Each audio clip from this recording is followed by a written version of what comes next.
Good afternoon. My name is Brahima Coulibaly.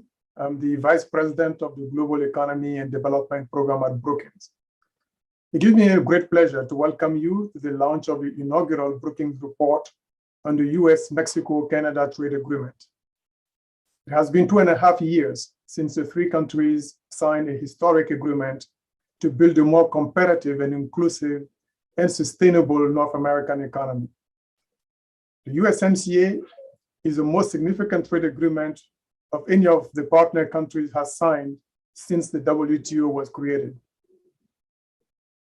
Beyond a traditional trade agreement, it provides an economic template to realize the potential of an integrated and competitive North American market.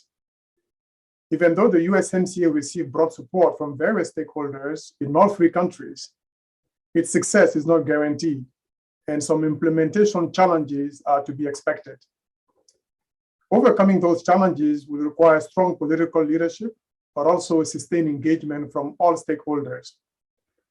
So the creation of the Brookings USMCA initiative last year represents an institutional commitment to support the success of the agreement through independent research and analysis, as well as through engagement with all stakeholders. Toward this objective, we are very pleased to launch today the inaugural annual flagship report entitled USMCA Forward 2022, Building a More Competitive, Inclusive, and Sustainable North American Economy. In addition to the report, we are also launching the Brookings USMCA Tracker. It's an innovative web-based tool to help document and track progress. The report identifies 5 priority areas. 1, expanding trade and investment. 2, strengthening supply chains. 3, expanding digital trade. And 4, improving labor conditions and wages. And finally, supporting the transition to low carbon economic growth. These theme chapters are complemented by shorter policy-focused viewpoints of senior government officials and leaders from union, industry, and academia. The authors of the viewpoints include Canada's Trade Minister, Mary Ng, Mexico's Secretary of the Economy, Tatiana Cloutier, U.S. Trade Representative, Catherine Tai, and union leadership in the U.S. and Canada, and leaders from the business councils of the three countries, academics, and former lead negotiators for NAFTA, among others. It is a truly impressive set of contributions, and the report is now available on the Brookings website. I encourage you to read it. We will have the opportunity to hear remarks from Minister Ng shortly. Following the remarks of the minister, my colleague and lead researcher on this project, Joshua Messler, will moderate a discussion with her. We will then hear some remarks from Brookings President John Allen, Brookings International Advisory Council member and trustee Paul Desmarais, and Brookings International Council member Pablo Gonzalez. And we'll conclude with the launch of the event with an excellent high-level panel of senior policymakers and academics from the US, Mexico, and Canada. Before I conclude, I would like to note that this project would not have been possible without the visionary leadership of John, Paul, and Pablo. So John, Paul, Pablo, thank you for your leadership and for your invaluable support. I would also like to acknowledge colleagues in our global program and central communication who worked tirelessly to produce the report and to develop the USMCA Tracker. Today's launch is an important milestone for the USMCA initiative, but our work does not end with the launch, quite to the contrary. Over the course of the year and beyond, we will continue to monitor the USMCA, conduct independent research, provide timely commentary, and organize convenings. So with that, let me turn to Minister Ng for her remarks. Minister Ng, on behalf of Brookings, I would like to express our gratitude for your excellent contribution to the report and for your participation to kick off the launch of the report. We are very honored by your presence, and you now have the floor.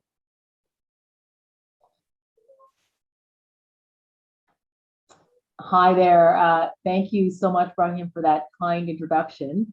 And I'm really pleased to be here to talk to everybody about CUSMA. That's how we refer to it in Canada. It's referred to, of course, as the USMCA here in the United States and TMEC in Mexico. And I want to congratulate Brookings for the launch of this very important report. And thank you so much for having me here today.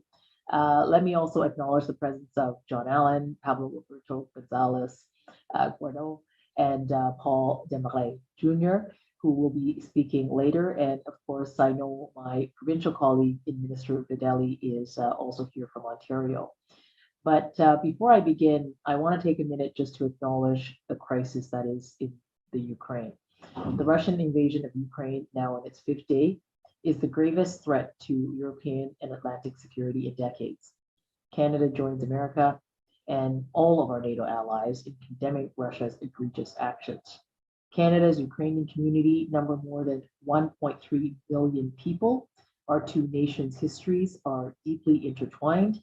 Current events in Eastern Europe are profoundly felt in homes and communities across Canada, and alongside our allies, Canada stands resolutely against authoritarianism and will stand with a democratic Ukraine now and into the future. This July, our three countries, Canada, US, and Mexico, will be celebrating the 2-year anniversary of the implementation of CUSMA. The first 2 years of this landmark agreement came at a challenging time, as the world was facing a global pandemic. Even at a time of great economic uncertainty, we saw trade between our three countries and our relationship grow stronger, and this is helping us to recover. This is not a coincidence. CUSMA is a landmark agreement, creating the right conditions to increase trade between all three of our countries with high standards for labor and the environment. This agreement is supporting our businesses and our industries to grow here in North America, and through that, around the world globally. I'm thrilled to join you to mark the release of the USMCA Looking Forward, building a more inclusive and sustainable North American economy. The pandemic has shown us that this trilateral trade relationship is more important now than it has ever been. So let me just take an example that I shared in the report to illustrate this. The company that I highlighted in the report is a Houston-based one called Integrated Bioprotection. And thanks to CUSMA, and working together with a Canadian and a Mexican company, this company launched a biodefense indoor air protection system that traps the COVID-19 virus with high heat. So I share this example because it really is an example where a Canadian, American, and Mexican inputs into this company is what is creating trade at its very best, trade that creates jobs and prosperity for all of the partners involved. It's made up of thousands of individual success stories, just like the one that I shared, but let me just tell you about one more happening right across the Potomac in Arlington. I happen to be here in Washington today, and I'm speaking to you from the Canadian Embassy. So it literally is right across the Potomac in Arlington. And there, Amazon is building its HQ2 facility with the help of a Canadian company called CarbonCure. CarbonCure's groundbreaking technology injects carbon dioxide into concrete, taking harmful greenhouse gases out of the environment. It also makes that concrete stronger, which means builders can use less of it. CarbonCure's innovation improves quality, and it is lowering the carbon footprint in every project. I share these two examples because this is the human dimension of trade and indeed of CUSMA. It is prosperity for innovators, for go-getters, for business people, and indeed for workers. Trade isn't easy. It hasn't always. It wasn't easy when we negotiated the first North America Free Trade Agreement, and in 2022 we continue to strive so that trade can indeed work for our businesses and our people in all three of our countries. And for Canada, trade is more than just numbers on a ledger. We've been a principal champion of the rules-based international order for decades. And as I said, free trade wasn't easy to land in 1988 with the original Canada-US Free Trade Agreement. Wasn't easy in 2019 with the new Canada-US Mexico Trade Agreement, and it certainly isn't in 2022. But the Canada-US Mexico opportunity of working together and facing challenges together will create the right conditions for our businesses to continue to grow and to thrive. And this reliability and the stability of our trade agreements is what is allowing our businesses and their hardworking employees to adapt and to innovate through what we have seen as the most challenging of times. And I think moving forward, our trade relationship will be crucial to helping support them as we recover, we grow, and we create jobs for a shared recovery and strengthening this North American competitiveness. So it's clear that the enhancements we've made in CUSMA are already fostering an environment of opportunities for growth and collaboration between our businesses. It is also an agreement for the future, setting up our businesses and our economies to be successful. And I think that if we continue to work hard in each of our countries to implement CUSMA, we're sending a strong signal to people, to businesses, to communities, to investors, and indeed around the world. It's a message about our renewed commitment to shared values and a trilateral economic partnership, one that will protect workers, fights climate change, supports small businesses, creates opportunities for underrepresented businesses, and contributes to a more sustainable and inclusive future. And I know that as Canada, the US, and Mexico continue to work together and to lead the world in a greener, safer, and more competitive economic recovery. And with that, why don't I lead this? Why don't I send this back to Josh for a discussion? So over to you, Josh. Yuzing, thank you. Thank you very much for those remarks and for laying out a very comprehensive vision for what can be achieved in North America and the role of USMCA in that context. And I want to say thank you again for your contribution to the report and your clear commitment and your government's commitment to strengthening North American economic relations. Let me start with a question about the bipartisan support that USMCA received. I have to admit, CUSMA rolls off the tongue a lot more easily than USMCA, but it's been noted many times that compared certainly to NAFTA, USMCA passed the US Congress with really overwhelming levels of support, and this is also true in Canada and Mexico. And it seems that this provides a new opportunity certainly for USMCA to be a building block for further integration and opportunities to address common challenges. You've outlined a range of them today, including progress on labour and environmental issues. My question to you is, what do you see we need to do in order to make progress to demonstrate that USMCA can deliver on this bipartisan promise? Well, Josh, thank you very much for that important question. I often talk about trade agreements. I try to couch it in actual experiences and opportunities for business and investment to grow.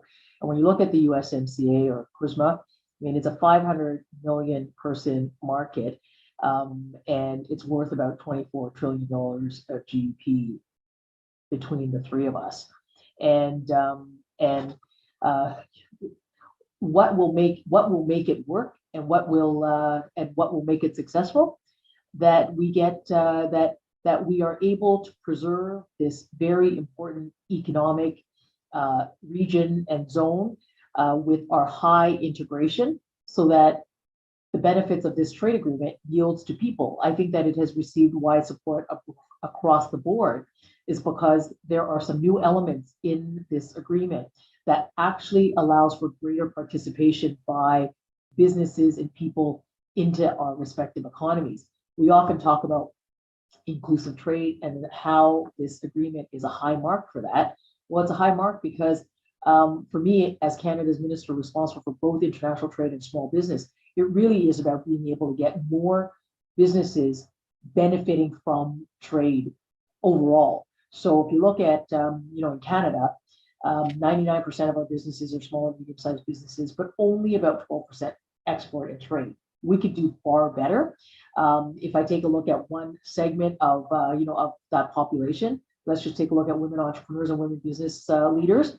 16% are small and medium-sized businesses, 11% of that export and trade. And yet, I know from data that we can add up to $150 billion to our GDP in a few short years by including greater participation and greater business growth. So I think that the agreement is an excellent one, and I think the hallmarks for its success going forward is our ability to be able to work together trilaterally to create those conditions and opportunities for more businesses, including the smaller ones, to really take advantage of this trade agreement so that they are growing. And when they grow, you imagine, I mean, they grow, they're creating jobs. Creating jobs are good for communities. And we're doing it in a way that takes advantage of it builds upon our advantage here in North America, the relationships that we have, and the deep integration of our economies, and even more so. Thanks. That's a goal we certainly share here in terms of expanding opportunity and bringing smaller businesses into the economic opportunity that USMCA creates. Let me build on that then and ask you more specifically about supply chains across North America, which are a big part of what happens when we talk about North American trade and investment. Sort of going to be part of the key, I think, to delivering on some of these visions for integrating businesses better into the international trading space. There's been a supply chain review that's been underway by the administration here, looking at critical sectors. My question to you is, how is Canada thinking about supply chains in North America and the role that USMCA might be able to play in strengthening and creating more resilient supply chains? Yeah, really important. I mean, I talked earlier about how integrated our supply chains are now, and if you look at the way we trade and the way we do business right now, over 70% of what is exported out of Canada that makes its way into the U.S. are inputs into what then gets built upon and then created. And made into greater finished goods, right? I mean, so that's a high level of exports that go into the U.S. that then are turned into finished goods. And then when you think about what we import into what we sell into the U.S., over 20% of what we sell into the U.S. Have U.S. content into it. So the integration is something that we have developed quite robustly over decades. And as we look at new areas of our economies, I think that this is precisely why the work that we have set up. It's precisely why we set up the work we have around the supply chain. Between Canada and the U.S. to really look at those opportunities across sectors for greater linkages and for greater collaboration in those supply chains between our two countries. We have seen, particularly in the pandemic, some of the vulnerabilities in our supply chain, and how we could be working together in the North American context is precisely the subject of this work that Canada and U.S. and are doing now. Thanks, Minister. Let me actually continue on this theme of cooperation around supply chains and ask you a question around electric vehicles. There was concern, I think, towards the end of last year about a proposed U.S. tax credit for electric vehicles that would have been available only for vehicles manufactured in the US. And I know there was a lot of Canadian and Mexican concern about the impact this would have on automotive supply chains. Now, it's hard to say where this tax credit is and whether it will become law, but what I would maybe just like you to do is, what's your vision? If we think about the importance of autos in supply chains in North America and a transition to electric vehicles over time, what's your vision for how cooperation and integration in North America can support and build out an EV industry across North America? Well, I think that there's a real great opportunity here. Canada, of course, registered its significant concern about the EV credit for just made in America produced electric vehicles, because this is also a segment where autos, that is, which form a significant part of the USMCA. I mean, Canada and the United States have been making automobiles together for 100 years. We have deliberately integrated in our policies and in our laws and in our investments over the last 50 years through the Auto Pact, a very deliberate integration of our supply chain so that we can, in fact, build automobiles together.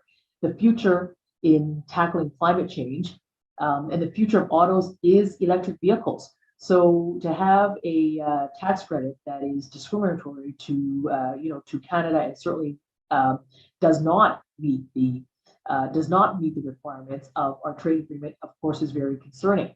But to your question, which is what is the opportunity? I think this is where there is tremendous opportunity. I mean, Canada is the country that has a significant portion of the critical minerals that are needed to go into batteries, as an example.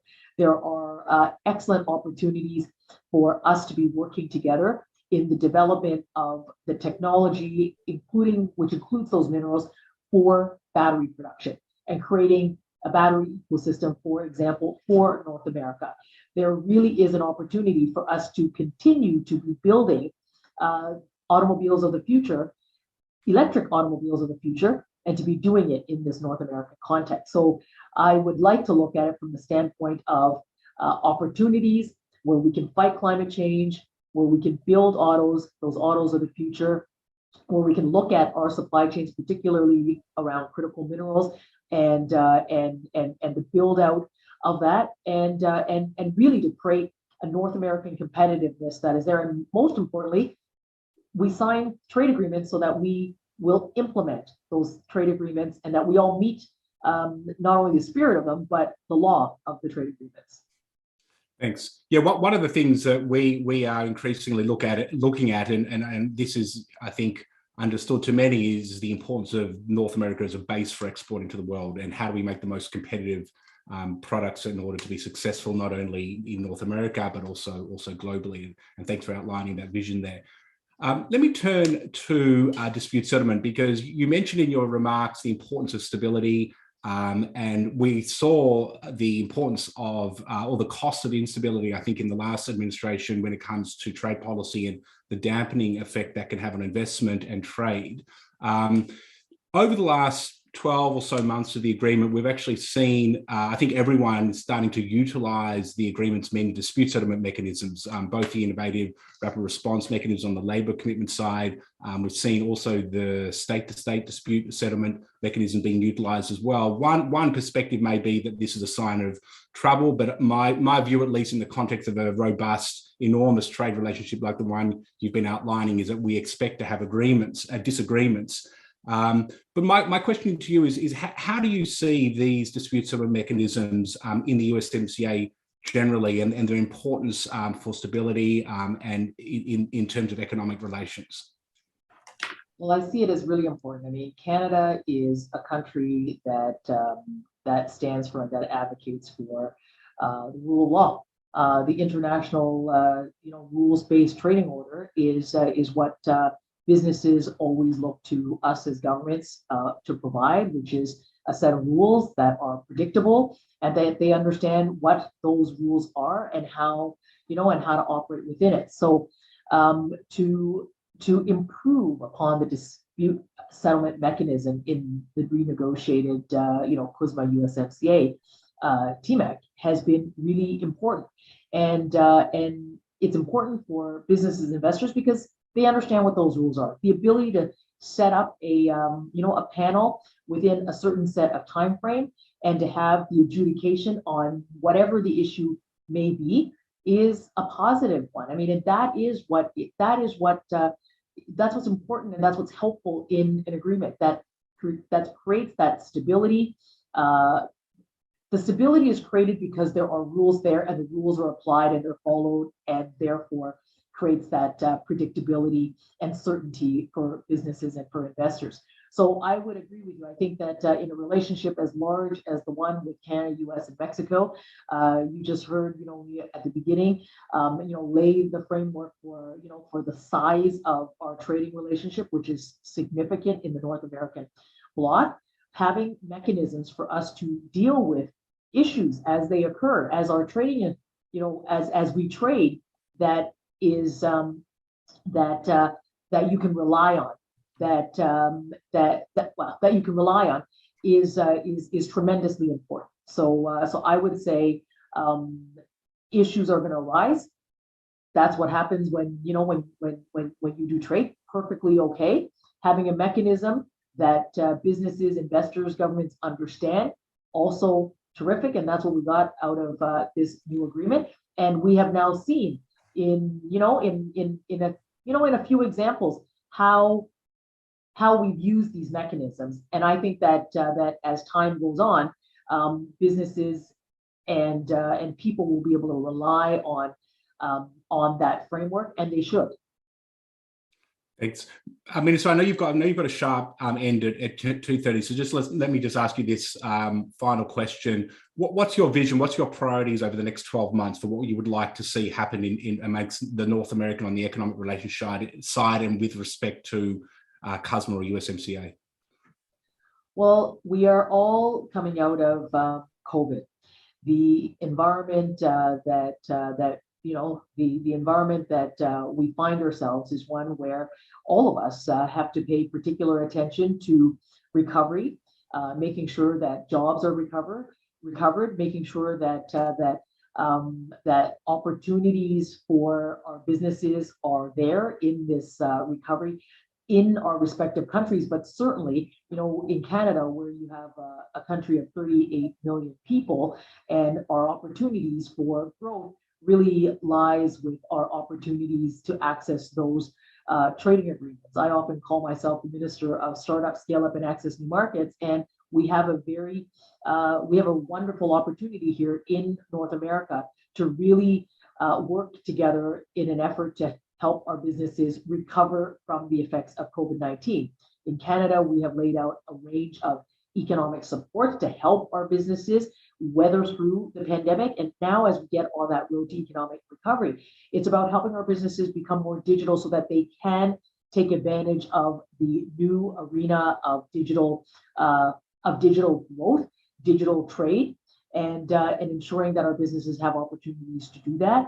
And it is making sure that in our recovery, that we are including people in our recovery. So women entrepreneurs and businesses, racialized business, Indigenous businesses, all have the opportunity to continue to be on this path to recovery so that they are not only growing, but that they get on their feet for those that need to grow and scale into global markets, and that global market here in North America being U.S. and Mexico.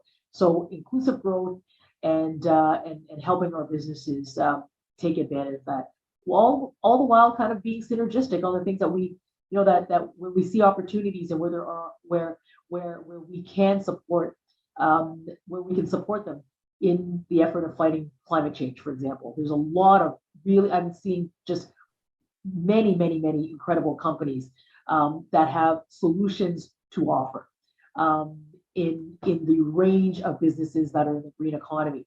Helping those businesses grow and scale, I think is a real opportunity, and it's an opportunity for us to recover.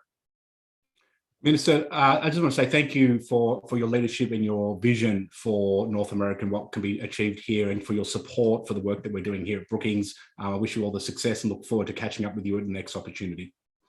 Thank you so much, Chuck, and thank you to everyone and the entire team at Brookings. And I had a chance to glance at the report. It's fabulous. So invite me back. I'd love to come back. Thank you. We will, absolutely. Let me now turn it over to Brookings President John Allen for remarks.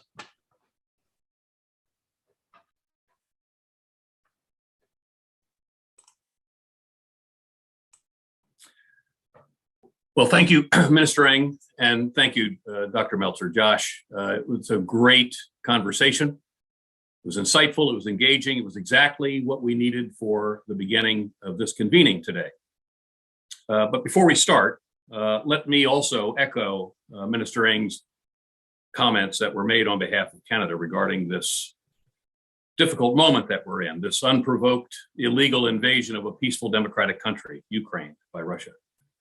We condemn this invasion in the strongest possible terms, and our thoughts and our prayers are absolutely with the Ukrainians in Ukraine, but more broadly, the Ukrainian diaspora. That's Canada and America and many other countries in the world, better places. The Ukrainians are suffering enormously right now. We need to support them however we can. Ladies and gentlemen, this is an important convening this afternoon. And in her earlier excellent remarks, Minister Ng made the clear opportunities that strengthen economic cooperation within North America will hold improving welfare and addressing challenges that no one country can manage alone, such as responding to the COVID pandemic or climate change or unfair competition from China. Indeed, the minister and her contribution to the report itself highlights the importance of collective efforts and regional partnership as we tackle some of the most pressing global challenges ahead. As Dr. Coulibaly shared in his opening remarks, Brookings launched the USMCA initiative for that exact reason, to help strengthen and to deepen North American economic relations and cooperation. And I am certain this initiative will be essential as a resource for policymakers and leaders alike going forward. Now, created as a multi-year project, the USMCA initiative focuses on the agreement's key developments, identifying how the USMCA can create opportunities and address some of these challenges. Now, we do this through world-class research, convenings, and innovative tools such as the USMCA Tracker, which is an online tool that will track trade and investment flows, including meetings and disputes. We hope that this tracker will become a go-to resource for policymakers and all stakeholders going forward who are interested in USMCA's progress. And I'm thrilled to be part of the inaugural USMCA Forward 2022 report. And I want to thank all the contributors to this excellent report, both the authors and the team at Brookings who worked tirelessly to develop the USMCA Tracker. And this report makes clear several points. First, USMCA is a pathway towards even greater levels of cooperation and dialogue among our three countries to address these shared problems. It demonstrates progress on agreements related to labor and environment, which will be central to sustaining bipartisan political support for the agreement. And lastly, it is crucial that there is sustained attention and high-level political commitment to making USMCA work. And this includes each of the three member governments fully implementing and complying with USMCA commitments. USMCA represents a new opportunity for Canada, Mexico, and the United States to build an economic partnership that addresses common challenges and improves worker outcomes. Success will require strong political leadership and sustained engagement by all stakeholders. In turn, the Brookings USMCA initiative aims to play a key role in supporting these outcomes.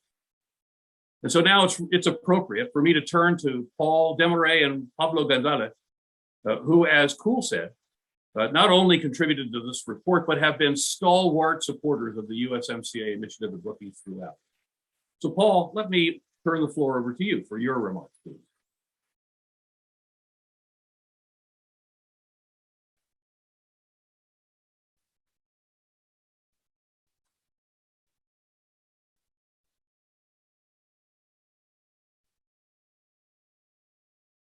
You're muted, Paul.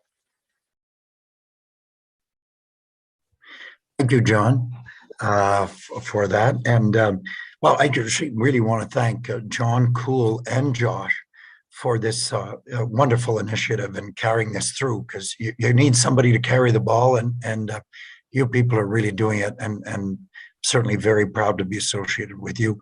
I really want to thank Minister Ng as well for her remarks, which I thought were interesting, and her leadership, frankly, in this respect as well.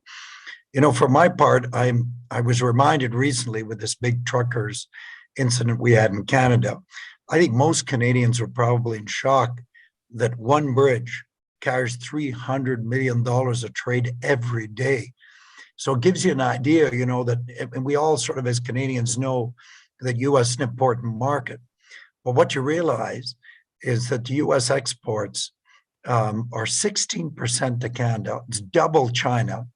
And it's interesting that that's the same number to Mexico was brought to my attention, 16%. The two of them together are about a third of U.S. exports. So when you start thinking about that, you start thinking the importance of what we're doing here is really crucial for all our countries. And then I think of the challenges that we've had to meet in the last year, you know, the COVID, now 2 years, and you think of our supply chain and thinking how and the resilience of our supply chain and how it's important to have something in North America that makes sense. Then you think about the growing power of China as an economic bloc, and you think of our competitive ability. I mean, it's there to be met, and we're going to have to meet it and do that. And I think as a group, we have a better chance to do that. And then I think of the climate change sort of challenges as well. And I think of where the UMC can grow and grow into new things. And as we develop new solutions, as the minister pointed out, and can expand the role between our three countries to help this challenge. So I started thinking, you know, there's a lot being done. There's a lot to be done. And the challenges we face just highlights how important in my mind this all is.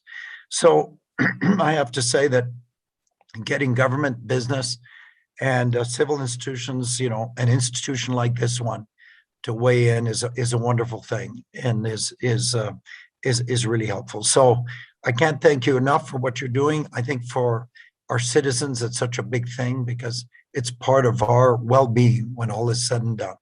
When the economies of our countries go well, when we're competitive, our well-being will be that much better. I just want to say, I think this is a very sad moment in our really decades and decades of history. This moment that we're living now, I think it's quite nerve-wracking for everybody, and everybody's kind of distracted by it. But I'm really glad to see that Brookings, you know, we all have to keep moving on the things that are positive and they're good for the world. And this is certainly a good one. And I'm certainly happy to be part of it. So thank you. Well, thank you very much. I assure you that Brookings is going to keep moving on even during this moment of a real challenge for us. Right. And Pablo, if I may give the floor to you. John, I don't think Pablo's managed to join. I think he's had something else come up. Okay. Well then, Josh, you are the lead at the Brookings Institution for the USMCA initiative. And I know you're going to share some of the key takeaways from the report and to moderate what we know will be a very engaging panel to discuss with leading thinkers in this space the current state and the future of USMCA. So Josh, again, thank you for your leadership. Thank you for the great work on this report. We're all very proud of it. And let me turn the floor over to you. Thanks, John, and thanks, Paul, both for your leadership and support for this very important work. And like my colleague before you, I really also want to recognise the work from all the team at Brookings who have been working on this initiative to make today possible. You know, in no particular order, Chris, Abigail, everyone really in Central Comms, Esther, Diego, Andrew, you know, big thank you to all of you. As mentioned today, we're launching the report USMCA Forward 2022, building a more competitive, inclusive and sustainable North American economy, as well as the USMCA Tracker, which you've heard a little about. So this tracker is a source of data and information on the state of North American economic relations. It tracks trade and investment flows at the country, state and regional levels, provides information on USMCA meetings, disputes and implementation, and much more is planned for the tracker this year. So please go and have a look at this tracker. It's online now at www.brookings.edu/USMCA-tracker. Turning to the USMCA report, but before getting into its key messages, let me just provide some quick data points to highlight the significance of trade and investment amongst Mexico, the US and Canada. This is likely well known to most of the audience here today, but I think it is worth nevertheless repeating. Canada and Mexico are the largest markets for US exports. They are approximately twice as many US exports go to each of these markets than to China, the third largest market after Mexico and Canada that the US exports to. The US is the largest market for Mexican and Canadian exports. And as Minister Ng has outlined, a lot of this trilateral trade is in intermediate inputs used in supply chains to produce everything from cars to medical devices, IT equipment, aircraft, and so on that are consumed in North America, but also exported globally. Investment is also a key part of North American economic relations. Canada is the United States' second largest source of investment. The US is the largest investor into Canada, and the US and Canada are the top two investors into Mexico. So what these numbers do make clear is that USMCA matters because essentially it governs each country's most consequential economic relationship. USMCA is also important because of the opportunities to build on this economic relationship to address common challenges and pursue even better outcomes. The report we are launching today contributes to a vision for how USMCA can build more competitive, inclusive, and sustainable North American economic relations. And we focus on 5 priority areas for trilateral cooperation: improving competitiveness, strengthening supply chains, expanding digital trade, better labor conditions and wages, and supporting the transition to low carbon economic growth.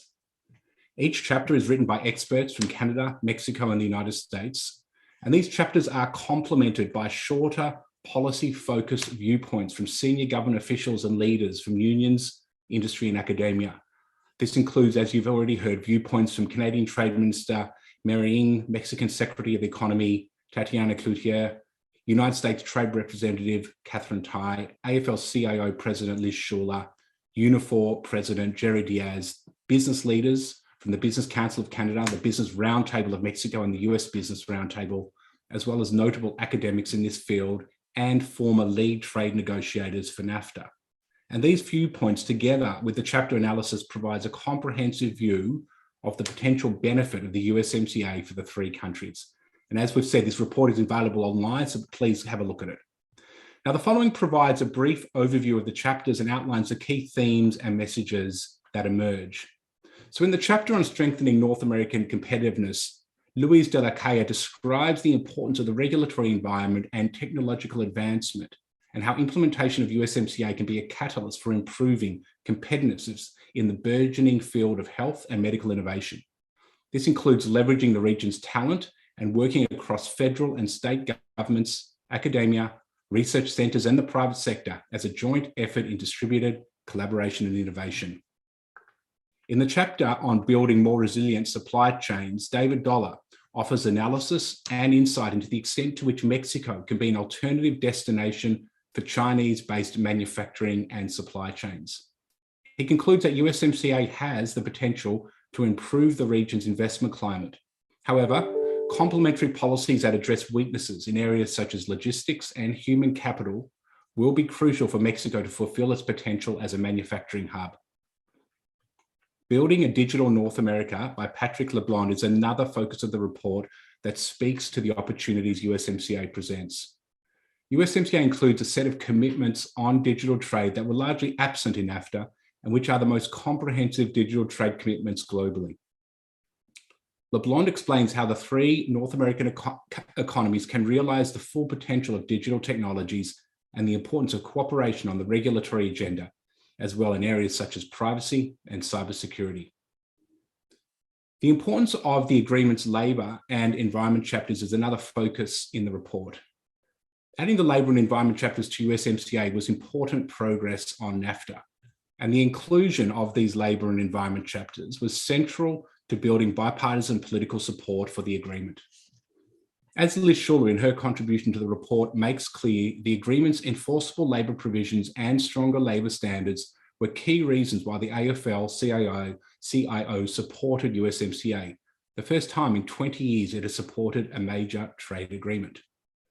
Jerry Diaz, president of Unifor, Canada's largest private sector labour union, also emphasises in his contribution the importance of USMCA labour provisions for improving worker conditions. Demonstrating that these chapters can yield results will be needed to ensure that USMCA can deliver more inclusive and sustainable outcomes from international trade and investment, and for sustaining broad political support for USMCA going forward. In this respect, the Biden administration's use of the agreement's rapid enforcement mechanism to address breaches of USMCA labour standards at Mexican facilities helps demonstrate the effectiveness of these labour provisions. Santiago Levy, in a chapter in the report, provides important analysis of the extent in which USMCA labour commitments can help increase Mexican wages. He concludes that in addition to these USMCA commitments, reform of Mexico's labour market regulations will also be needed in order to significantly increase Mexican wages. In the absence of such reform, USMCA could lead to small wage increases in firms engaged in trade with the US, but with limited impact on overall wages in Mexico.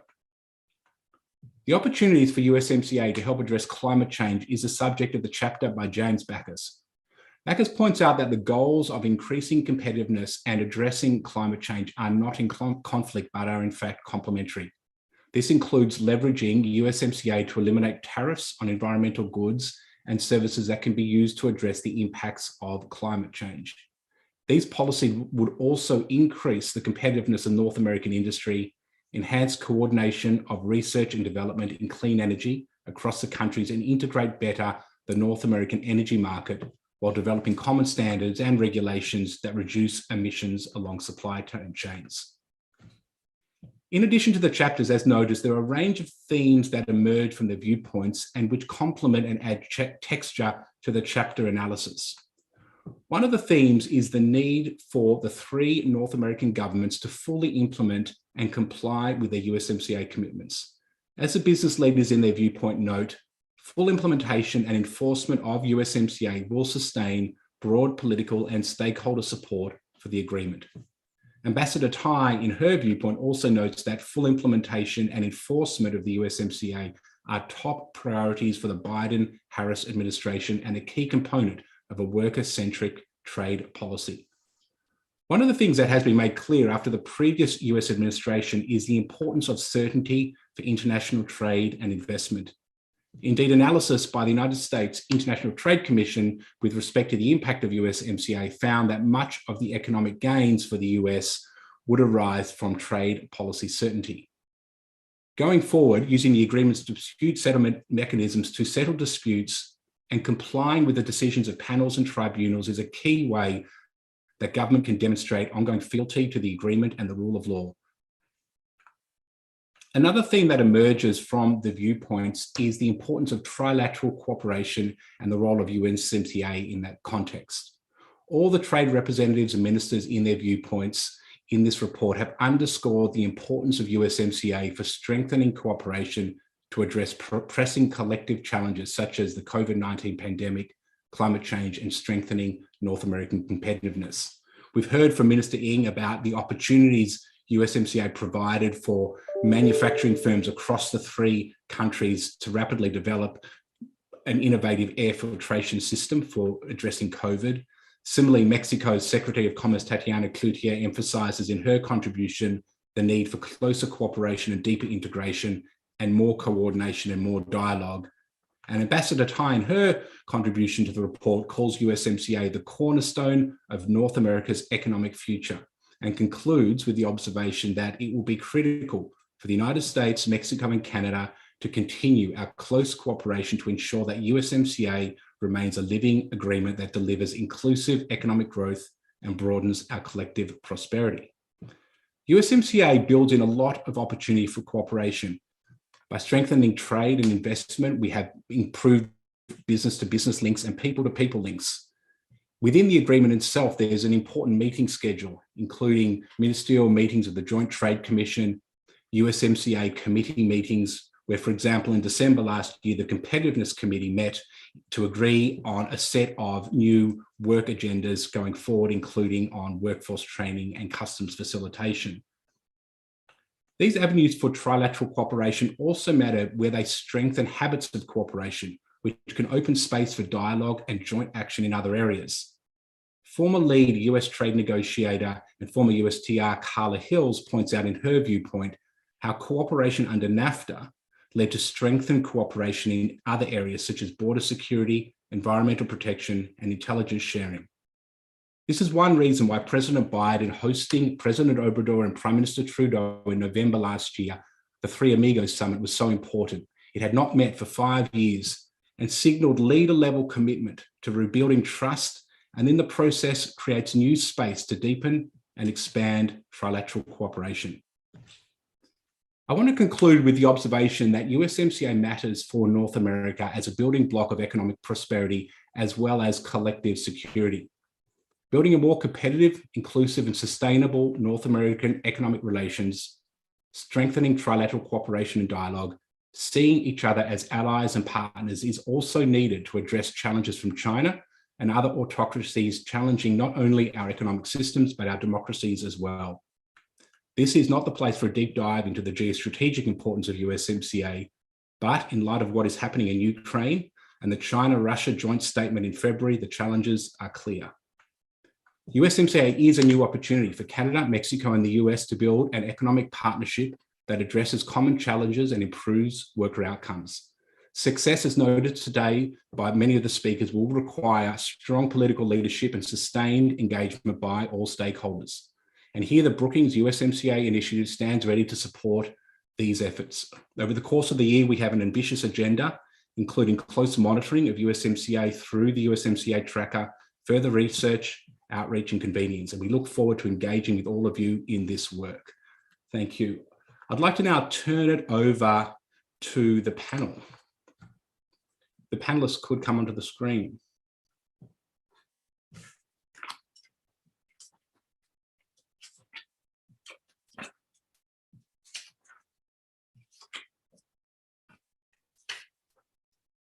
Going for Pablo.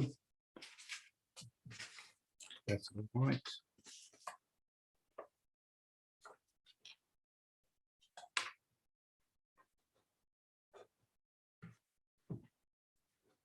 Pablo, I know is in the audience, and Santiago Levy is in the audience. Sorry, and if we can just bring him up onto the panel, that would be great. In the meantime, let me just a couple of housekeeping remarks. I'm going to introduce our panelists shortly. We will essentially have a moderated conversation after that. For viewers, if you want to submit a question to the panel, you can either email this to events@brookings.edu or via Twitter with hashtag USMCA Forward. And those questions will funnel through to me, and I will attempt to incorporate a lot of those sort of questions that you were asking the panels into the question that I'm going to be asking them as well. Pablo, it's great to see you, Pablo Gonzalez, and we missed you before, but let me just give the floor over to you to make some remarks before we launch into the panel. Thanks so much, Josh, and sorry for the technical difficulties. I was connected. I did get to hear everyone, but for some reason you guys couldn't see me. And I don't want to interrupt the panel, so I'll be very brief. I'll just say that let me start by recognizing that I think we're very fortunate that our three countries are not just neighbors, but committed allies and trading partners. Late Secretary George Shultz used to say that foreign policy starts in your neighborhood. And both the pandemic and the terrible unfolding situation in Europe, I think, are reminders of how valuable North American integration really is, and the great importance and timeliness of this project. So in this context, I just want to congratulate Brookings on the initiative. As USMCA is the foundation of North American integration, I think Brookings' effort is absolutely critical for at least three reasons, which I think you guys have already talked about. One, it enables a realistic, fact-based evaluation of the agreement, which this will be critical as the US, Canada, and Mexico begin their 6-year review of the agreement in 2025, and also instrumental in protecting the USMCA brand. Second, the effort also strives to document successes and identifies challenges before it's too late to address them. And you've talked about the successes on the efficient mechanism to settle disputes among parties, and also the challenges which Brookings has correctly highlighted, the main one being for the agreement to be, each member to be in full compliance of the agreement going forward. As the list of unaddressed violations grows, its credibility certainly weakens, so very important. And finally, the effort identifies opportunities for further integration. I believe it's our responsibility to maximize USMCA's benefits. And there's no doubt that we can and should do much better in this respect, and make sure that the benefits are more broadly felt. So once again, congratulations on an auspicious start. And as I said at the beginning, this could not be more timely and more important. And I believe given Brookings' extraordinary research, analytic, convening, and advocacy capabilities, I have no doubt this effort will have great impact as we all strive to realize the region's potential. That is being the most competitive and prosperous region in the world. So thanks, Josh. Sorry to interrupt the panel. Great to be here and thrilled to be part of this great effort. Congratulations to everyone. Thanks, Pablo, and of course we're thrilled we finally got you on. So thank you for finding the time. That's excellent. Thank you for your support as well. That's been very much appreciated, and your leadership. Okay, I'm going to introduce the panelists briefly. And Luz Maria, I know that you need to leave around 4 p.m. and Vic, you need to leave before the panel concludes. So when you need to leave, feel free to just drop off. We won't take it personally. We appreciate you've got very busy schedules. I'm just going to introduce the panelists alphabetically here and start with Ted Alden, who is the Ross Distinguished Visiting Professor at Western Washington University in Bellingham, and the Bernard L. Schwartz Senior Fellow at the Council on Foreign Relations. He's the author of Failure to Adjust: How Americans Got Left Behind in the Global Economy from 2016, and How America Stacks Up Economic Competitiveness and US Policy. And his first book, The Closing of the American Border, Terrorism, Immigration and Security Since 9/11 from 2008, was a finalist for the Lucas Book Prize for Narrative Nonfiction. Victor Fedeli is the Ontario Minister for Economic Development, Job Creation and Trade after previously serving as the province's finance minister from 2018 to 2019. He's a lifelong businessman and entrepreneur.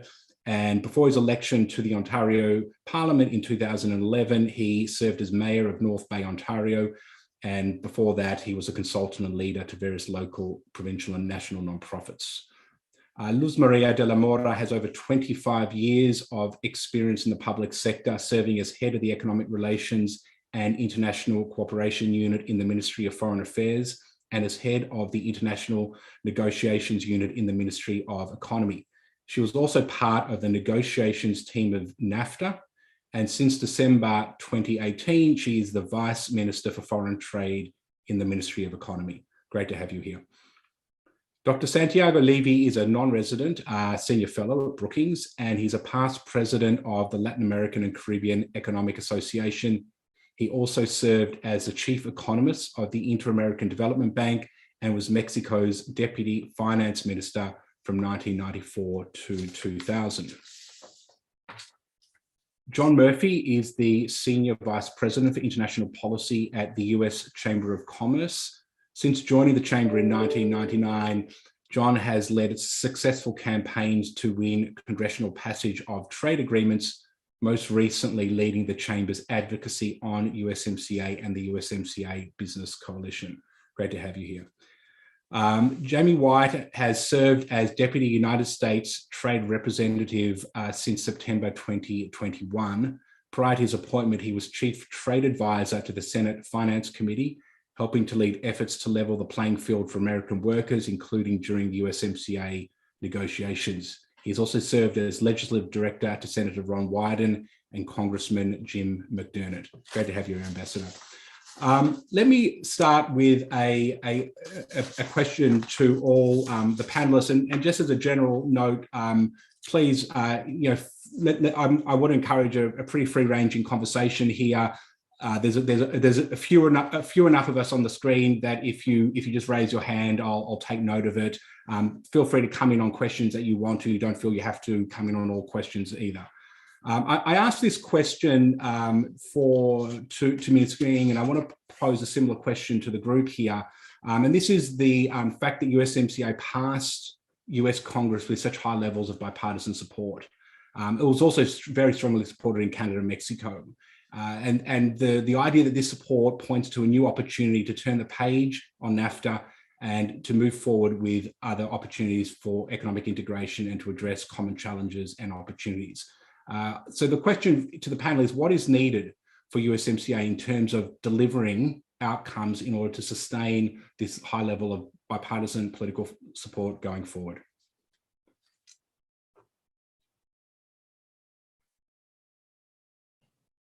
I'm not shy, Joshua. Yes, come in, please. I'll bring the Canadian, the Ontario, Canada perspective, if you don't mind. I won't talk long. Right. Look, I call it NAFTA 2.0, by the way. So some call it CUSMA, some call it USM. I just call it NAFTA 2.0, and then others know what I'm talking about. I like to remind everybody that there are 9 million American men and women that wake up every single morning to make products to ship to Canada. And I think about Ontario, where we have 1 in 5 jobs depend on trade. I think about the 19 US states where we, Ontario, the province of Ontario, are their #1 sales location. And I think of 9 other states where we are their #2 trade destination. So those are the kind of things I think are really important that we continue to remind each other, that we, as Minister Ng said, she said trade isn't easy. And I think she truly hit the nail on the head. It's not easy, but we have been, working, especially in the auto sector, for 100 years, certainly very closely regulatory wise for 60 years now. Those are the kinds of things I think that come through my mind, and we speak about in the Ontario legislature, and we speak in US media every opportunity that we have. Joshua. Thanks, Vic. That's super helpful. John. Josh, thanks very much. It's a privilege to be here with this distinguished group. Just a couple of brief comments to build on what we just heard from north of the border. I think USMCA attracted broad support in the US Congress and more broadly across North America for 3 main reasons. First of all, it maintained the basic framework of open trade between the 3 countries. I like to cite a study that found that 13 million American jobs depend on trade with Canada and Mexico. And there's millions more in Canada and in Mexico that depend on trade with the other 2 partners.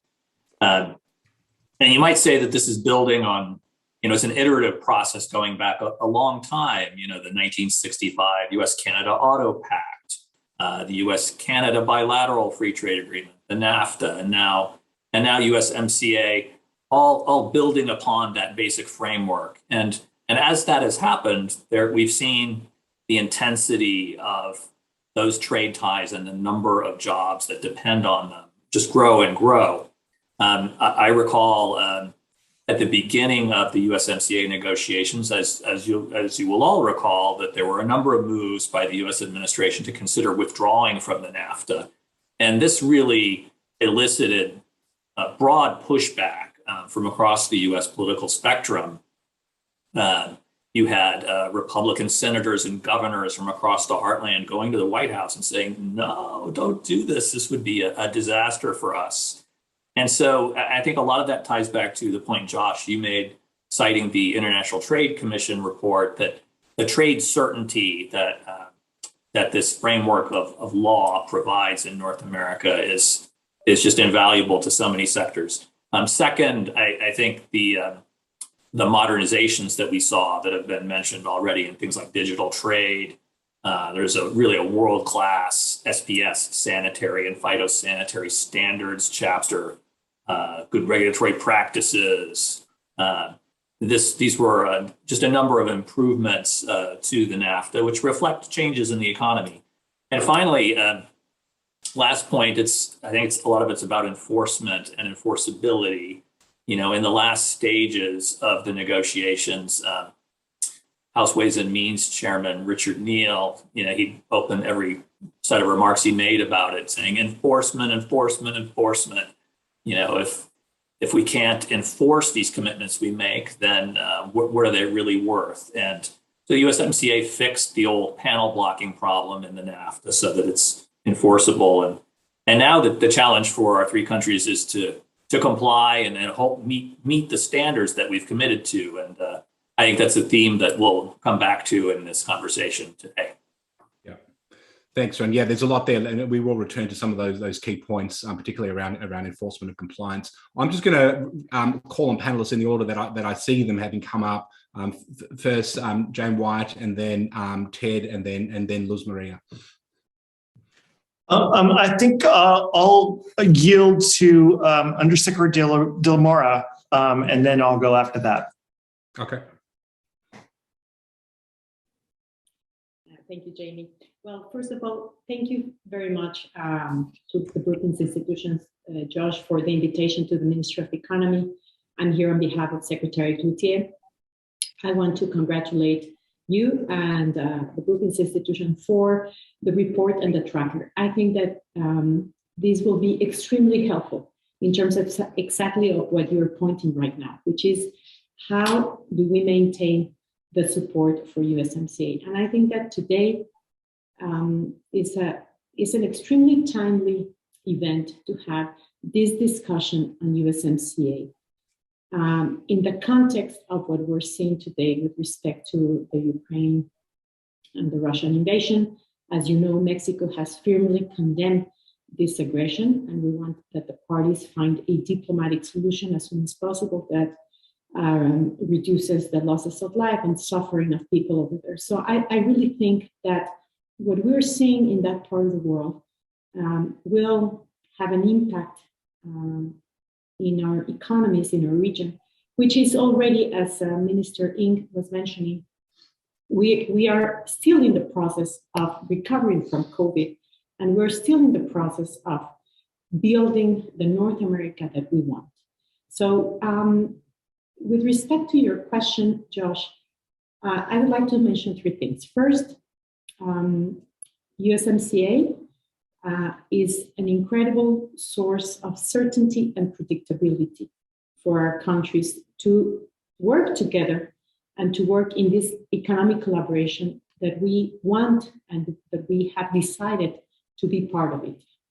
So this North American integration really needs to be socialized and to people understand that North American integration yields benefits to all of us, and that we have given ourselves a series of disciplines, instruments, mechanisms, and commitments that the three of us have decided that we wanted to give ourselves because we thought that this is the way we want to bring North America to the next step. The second point that I'd like to mention is that USMCA has been showing that in the middle of a pandemic, in the middle of a very difficult situation, Mexico, Canada, and the US can continue to work together. We can use USMCA to address very important challenges, for example, interruption of supply chains and confinements during the beginning of the pandemic. We were able to find solutions, but today, as already been mentioned, Mexico, the US, and Canada are main trading partners. The three of us together trade more than $1.3 trillion in 2021. Mexico is the second largest trading partner to the US, only behind Canada, with a $3 billion difference. And we are stronger together, and we're trying to build also a North American region that not only allows for the free flow of goods, services, investments, but we're also seeing at how we are producing, what kind of integration we are building. So we're building an inclusive region, we're building a sustainable region, and we're building a region that intends to integrate everyone that wants to be part of it by having SME inclusion, anti-corruption, labor, environmental provision. So that's a set of rules that not only cares for what we are integrating, but how we are doing this integration. And I think that's very important. And my third point has to do with the new economy. USMCA is also offering rules to make sure that we can have an integrated North American digital economy that is built on state-of-the-art rules that allows us to develop the economy of the future and to make sure that competitiveness, that integration will help us at the end of the day to deliver better results for our people. Thank you. Jamie, I think that we're going to come back to it. There's a lot there, and thank you for those comments. Jamie, let me turn over to you, and if you want to respond or make your own comments. Yeah, I think what you're going to hear for the afternoon is there's so much agreements on principles and spirits. And, I want to comment on Minister Ng's remarks where, she said there's a human dimension of trade and that there's more to trade than just a ledger. And that's exactly how we feel. We call it a worker-centric trade policy. And I think it's the same sort of spirit that Minister Ng captured in her remarks. Undersecretary De La Mora used the important word certainty. And it is certain that this relationship, economic relationship, which is more than economics, it's cultural, it's for neighbors, but the certainty behind the relationship is really, really important. And I think you're going to see that we're very focused on certainty, and we have lots of shared values. And the word enforcement came up, John, and it's really important. There's been lots of trade fights in the U.S. over the years, and there's been questions around enforceability. And I think that we've tried to resolve them in USMCA and elsewhere. But the fact of the matter is when we can tell American voters, American workers, and with the credibility that we are enforcing trade agreements, when we have enforcement, we have credibility, and therefore we can be incredible in terms of what we do going forward. So I think there's a lot of synergy between all three countries. There's always going to be issues, and we'll talk about them for sure. But my experience is that we largely share the same values that we are pushing forward. Thanks. Great. I'm going to come back with some follow-on questions, but let me just turn it now to Ted, who's had his hand up for a while before we do that. Yeah, thanks very much, Josh. And I'll keep this quick. Congratulations on the report. I particularly like all of the graphics in it, which I'm going to use extensively with my students. Really, really helpful information trove there. I want to try to address your question about how to move the USMCA forward in a positive way. I've been watching this stuff closely going all the way back to the original negotiations of the NAFTA.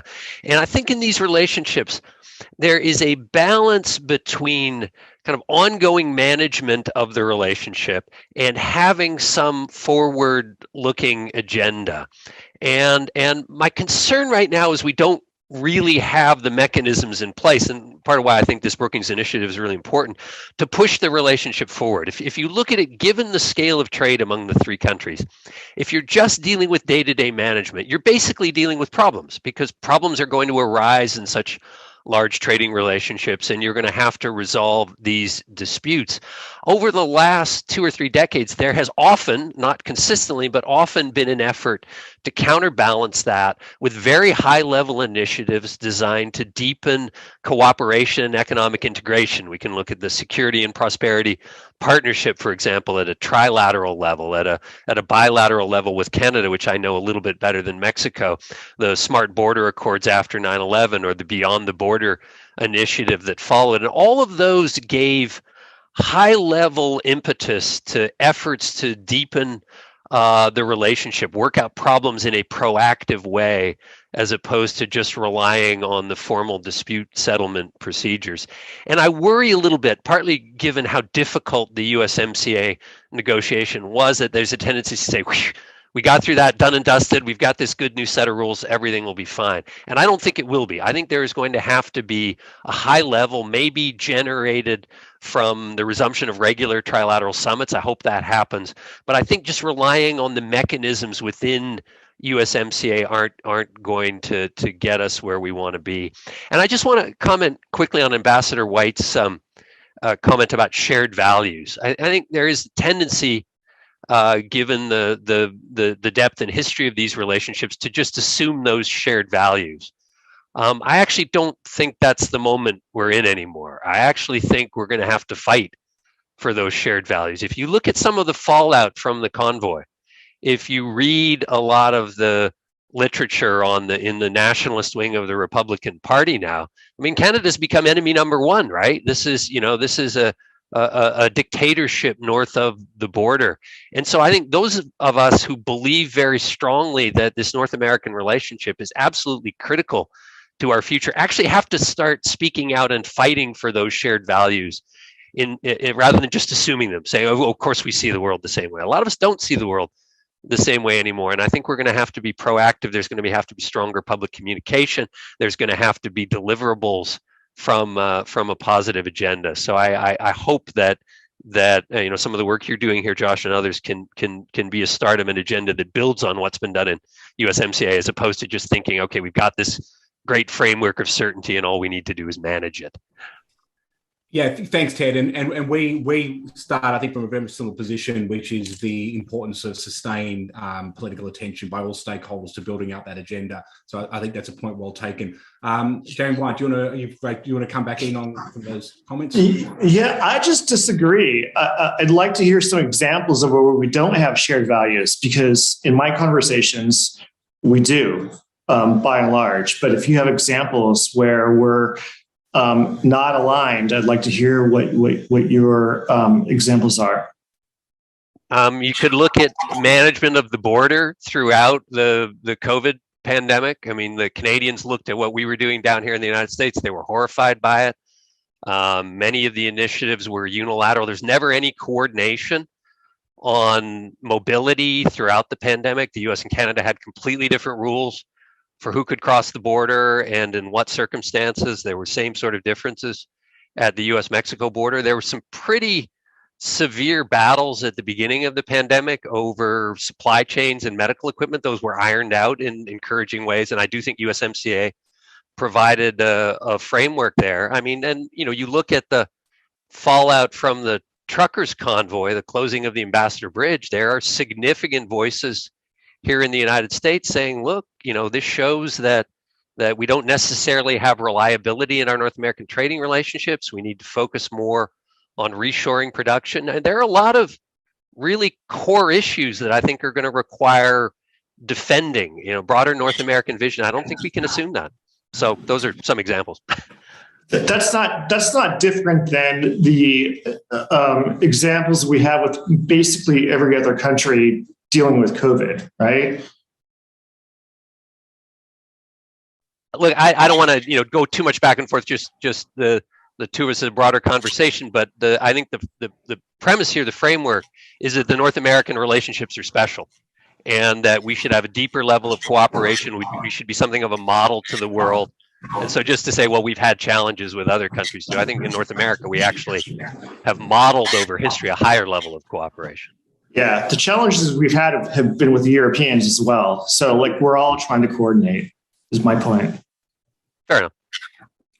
Yeah, and in some respects, to the extent I take Ted's point as being about we need to keep working on, these core commonalities to ensure that they are the ones that come to the top, I think remains relevant. I mean, the John Weeks, in his contribution to the report, he made the observation that when the Trump administration put tariffs on imports of steel and aluminium for national security purposes from Canada, I think that sort of shocked a lot of people in Canada, that the idea that Canada could be a national security concern for the US. And so, I think there's a foundation for shared values, but one that we can't take for granted and need to keep ensuring that we work on and ensure that they're the ones that predominate in our discourse and our engagement. Certainly. Let me turn to this issue about certainty around in trade policy, because a lot of you have mentioned it, and the rebuilding to some extent of the dispute settlement mechanisms, the innovative dispute settlement mechanism in the Labor chapter, I think is key, and I'd like to turn to that in part just to build out this question about the importance of the Labor chapter in USMCA. It's really groundbreaking.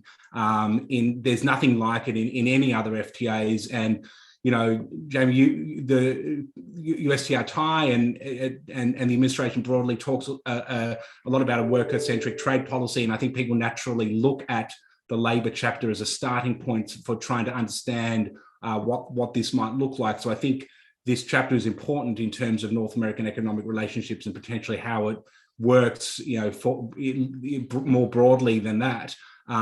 Maybe let me just ask you then initially, how you see the Labor chapter commitments in the context of the relationship at the moment. There's been a lot of, there's a sense that the administration has really leaned into these, the rapid response mechanism. There's been a few disputes, some successful resolution of these disputes, I think, to demonstrate how they work. I'd be interested to get your perspective on the chapter itself and also its broader significance within USMCA from where you sit. Thank you for the question. This rapid response mechanism, I was behind a lot of it in the Senate. I would say it is novel on the grounds that it's labor, but within CAFTA, we had something similar. We have something similar in terms of textiles, where we have facility inspections. And there's something similar in the Peru annex on timber as well that's been utilized. So it's novel on labor, but it's not a novel idea. And what's really important to me is that it's enforcement, yes, but it's cooperation because it comes back to shared values. And what we've experienced so far is that we worked well with Mexico to take a look at things and see where things stand and find solutions together. The relationship is not antagonistic. It's a relationship that we nourish throughout the USMCA in general, but also throughout the labor chapter. And we're experimenting here on labor, and so far, so well. There's a big vote today, but I kind of turn it over to the Undersecretary to provide her comments. But really, there was a real strong effort to make sure that this was a collaboration between the countries and not something that's antagonistic like dispute settlement. Luz Maria. Yes. Well, if I may, thank you, Ambassador White, following on what you were saying. I want to say a couple of things. First, USMCA introduces a number of new areas in which this is the first time we introduced rapid labor response mechanism in any free trade agreement between Mexico and any other country. And if I'm not wrong, it's also the first one for the US. I very much appreciate what Ambassador White just mentioned with respect to collaboration and cooperation. And I think that that's exactly how we are seeing this chapter. And I also want to mention that Chapter 23 aligns with one of the key priorities of the current administration. President López Obrador, even before he became president, he had labor reform and the improvement for the labor conditions of workers in Mexico as part of his agenda. So just to put a little bit of this in perspective, we are working domestically on a number of issues. And I would say, and I don't think I'm exaggerating when I say that, during this administration, probably one of the most important structural reforms that we have undertaken has to do with the federal labor law reform, which is in place since May 1st of 2019. And this creates a legal framework that even goes beyond our USMCA obligations. USMCA and Mexico's labor reform coincide in a number of issues. First, it guarantees the right of workers to exercise their vote for union representatives by secret ballot. Second, it ensures that workers can be part of unions of their choice and that there is freedom of unionization and also freedom of association.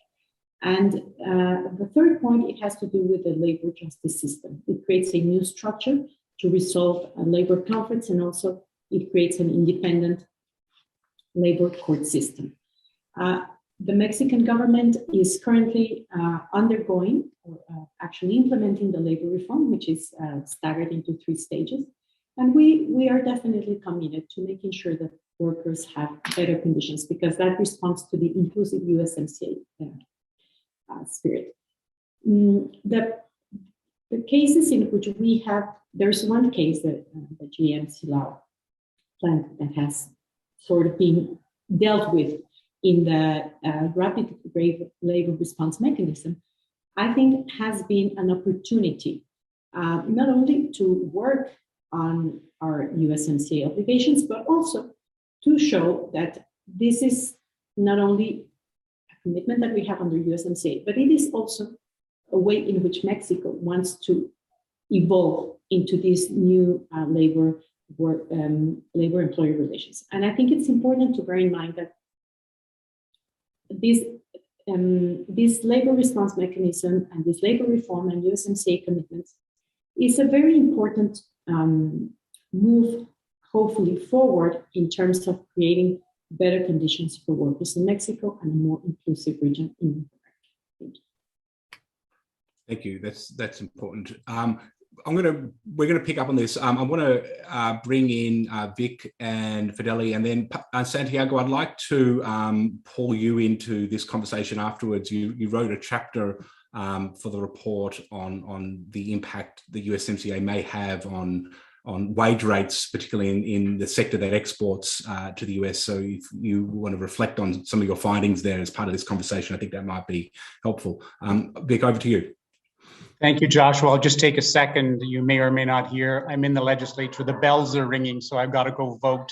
So I'll log off for a few minutes. But with respect to the USMCA labor chapter, I think it really was an important development. Ontario like the rest of North America jurisdictions, we believe that a competitive economy would include safe and healthy workplaces. I think that's fundamental. I think that's acknowledged in this. And so we're obviously very pleased that the NAFTA 2.0 includes a very comprehensive labor chapter that has a complete subject of settlement provisions in the agreement. I think that was a very key, very important aspect. I think that by building on international labor principles and rights, the whole inclusion of such a chapter is going to help improve, well, actually raise and improve labor standards, working conditions, I think in all three countries. So we're very pleased to see that. Great, thanks. You need to run up. I'm not sure if we'll see you back or not. Yeah, I'll try to swing back. It's just across the hall. I'm in a little closet across from the voting hall. Okay, great. We'll see you then shortly. Santiago, can I draw you into this conversation? Certainly. Good afternoon, everybody, and thank you, Joshua, for inviting me to the panel. So let me try to offer a slightly different, perhaps complementary perspective on the labor chapter. You can think of it two ways. One way is the purpose is to increase the political acceptability of the agreement in Canada and the United States. And that is fine, and that's an important objective, and it will probably comply with that objective. A separate issue is whether that labor chapter is going to increase average wages in Mexico. It is extremely unlikely that it will do so. And in fact, it is more likely that it'll do the opposite. And the reason is that the size of the labor force that is related to NAFTA in Mexico is way too small to make a difference to average wages in Mexico. In fact, the problem with raising the cost of labor to the NAFTA-related segment of the economy in Mexico is that that segment of the economy will contract relative to the rest of the economy. The rest of the economy of Mexico looks very different from the NAFTA-related segment of the economy. This is kind of difficult to convey to sort of a Canadian and American audience, but you have to think of a labor market in Mexico that has very different regulations and institutions from labor markets in Canada and the United States. In Mexico, about 55% of the labor force, slightly more than that actually, works in the informal sector. It is not an issue of enforcement. It is an issue of the laws themselves, which exclude a large segment of the labor force from regulations on minimum wages, unions, and all that. So you have to think of wages in Mexico as a weighted average of wages determined in the NAFTA-related part of the economy, and wages determining the rest of the economy. 25 years after NAFTA, and this is one point I make on my essay, 25 years after NAFTA, wages in Mexico are not today than what they were 25 years ago. And despite NAFTA, the productivity gap between Mexico and Canada, or the productivity gap between Mexico and the United States, has widened. And the differences in income per capita between Mexico and the United States and Canada have also widened. So, to close, the labor chapter agreement might be very important, and that's great and welcome, to increase the political acceptability of the agreement in the United States and Canada. Whether that will increase average wages in Mexico, it is extremely unlikely that it will do so. And in fact, it is much more likely that it will do the opposite, because the relative comparative advantage of Mexico vis-a-vis Canada and the United States will decline, and the non-traded and informal part of the economy will grow relative to the absence of what it would have been without the agreement. So it's not a nice conclusion. It's not a very, it's not what I would like to hear, but I just wrote the facts in this little note, and I just put the numbers and provide a little bit of interpretation as to why the numbers. I close. Looking forward, I think we would all be making a mistake thinking that the new agreement, NAFTA 2.0, or whatever we want to label it, will make a big difference to wages in Mexico. It won't. The determinants of wages in Mexico are much more complex than the relations of trade with Canada and the US. I stop here, Josh. Thanks, Andy. And can I just add a data point to that? And please correct me if I'm wrong, but one of your findings was that in the export-related sectors, in NAFTA or USMCA-oriented sectors, we may see some wage increases. But your point is the average wages across the economy are unlikely to be affected. So certainly, what you will see if enforcement ends up being stronger, and you basically change the bargaining position of workers versus firms in the NAFTA-related sector of the economy, what you will see is that labor costs to NAFTA-related firms are going to go up, and wages in those firms will go up. But the share of total employment in those firms will decline. And the average wage is a weighted average of the wage in the NAFTA-related part of the economy and the rest of the economy. So it is consistent to have increases in wages in the NAFTA-related sector of the economy, which is fairly small in terms of employment, and at the same time, no increases in wages, which is exactly what has happened in the last quarter century. Thanks, Sergio. That's very interesting. We don't have to move on from this topic. We can put a bracket around it for the moment. I do want to ask a question about supply chains now that we've got Vic back as well, because this is clearly one area which matters enormously for North America. It's a huge part of what drives North American trade and investment. And there's a lot going on the supply chain front. We have, on the one hand, the administration's supply chain review. We have growing security concerns about supply chains that are increasingly exposed to manufacturing and sourcing from China. We have a narrative building, at least, around Mexico as a destination for some reshoring of supply chains from China to Southeast Asia. But at the same time, we've had also various supply chain disruptions. Ted, you wrote well about the impact of the border closure and the trucker dispute on that, but we've seen that come up in other sectors as well. So we've got a great chapter by David Dollar on the opportunities and challenges, really, for sort of realizing, I think, a reorientation of more manufacturing to Mexico. So I'd just like to ask a broad question about how you're thinking about the importance of supply chains in North America, what your vision, what you think supply chains should look like going forward, given these this confluence of seeking more manufacturing in North America, plus the security dimensions which are now being laid over it, and any comments you might want to make on the extent the USMCA can support this vision or otherwise may not support it. There are some arguments there, particularly around what's happened with autos. So let me just open that question up. Ted, you've got your hand raised, and if you want to come in, just please raise your hand or just wave and I'll call on you. Ted.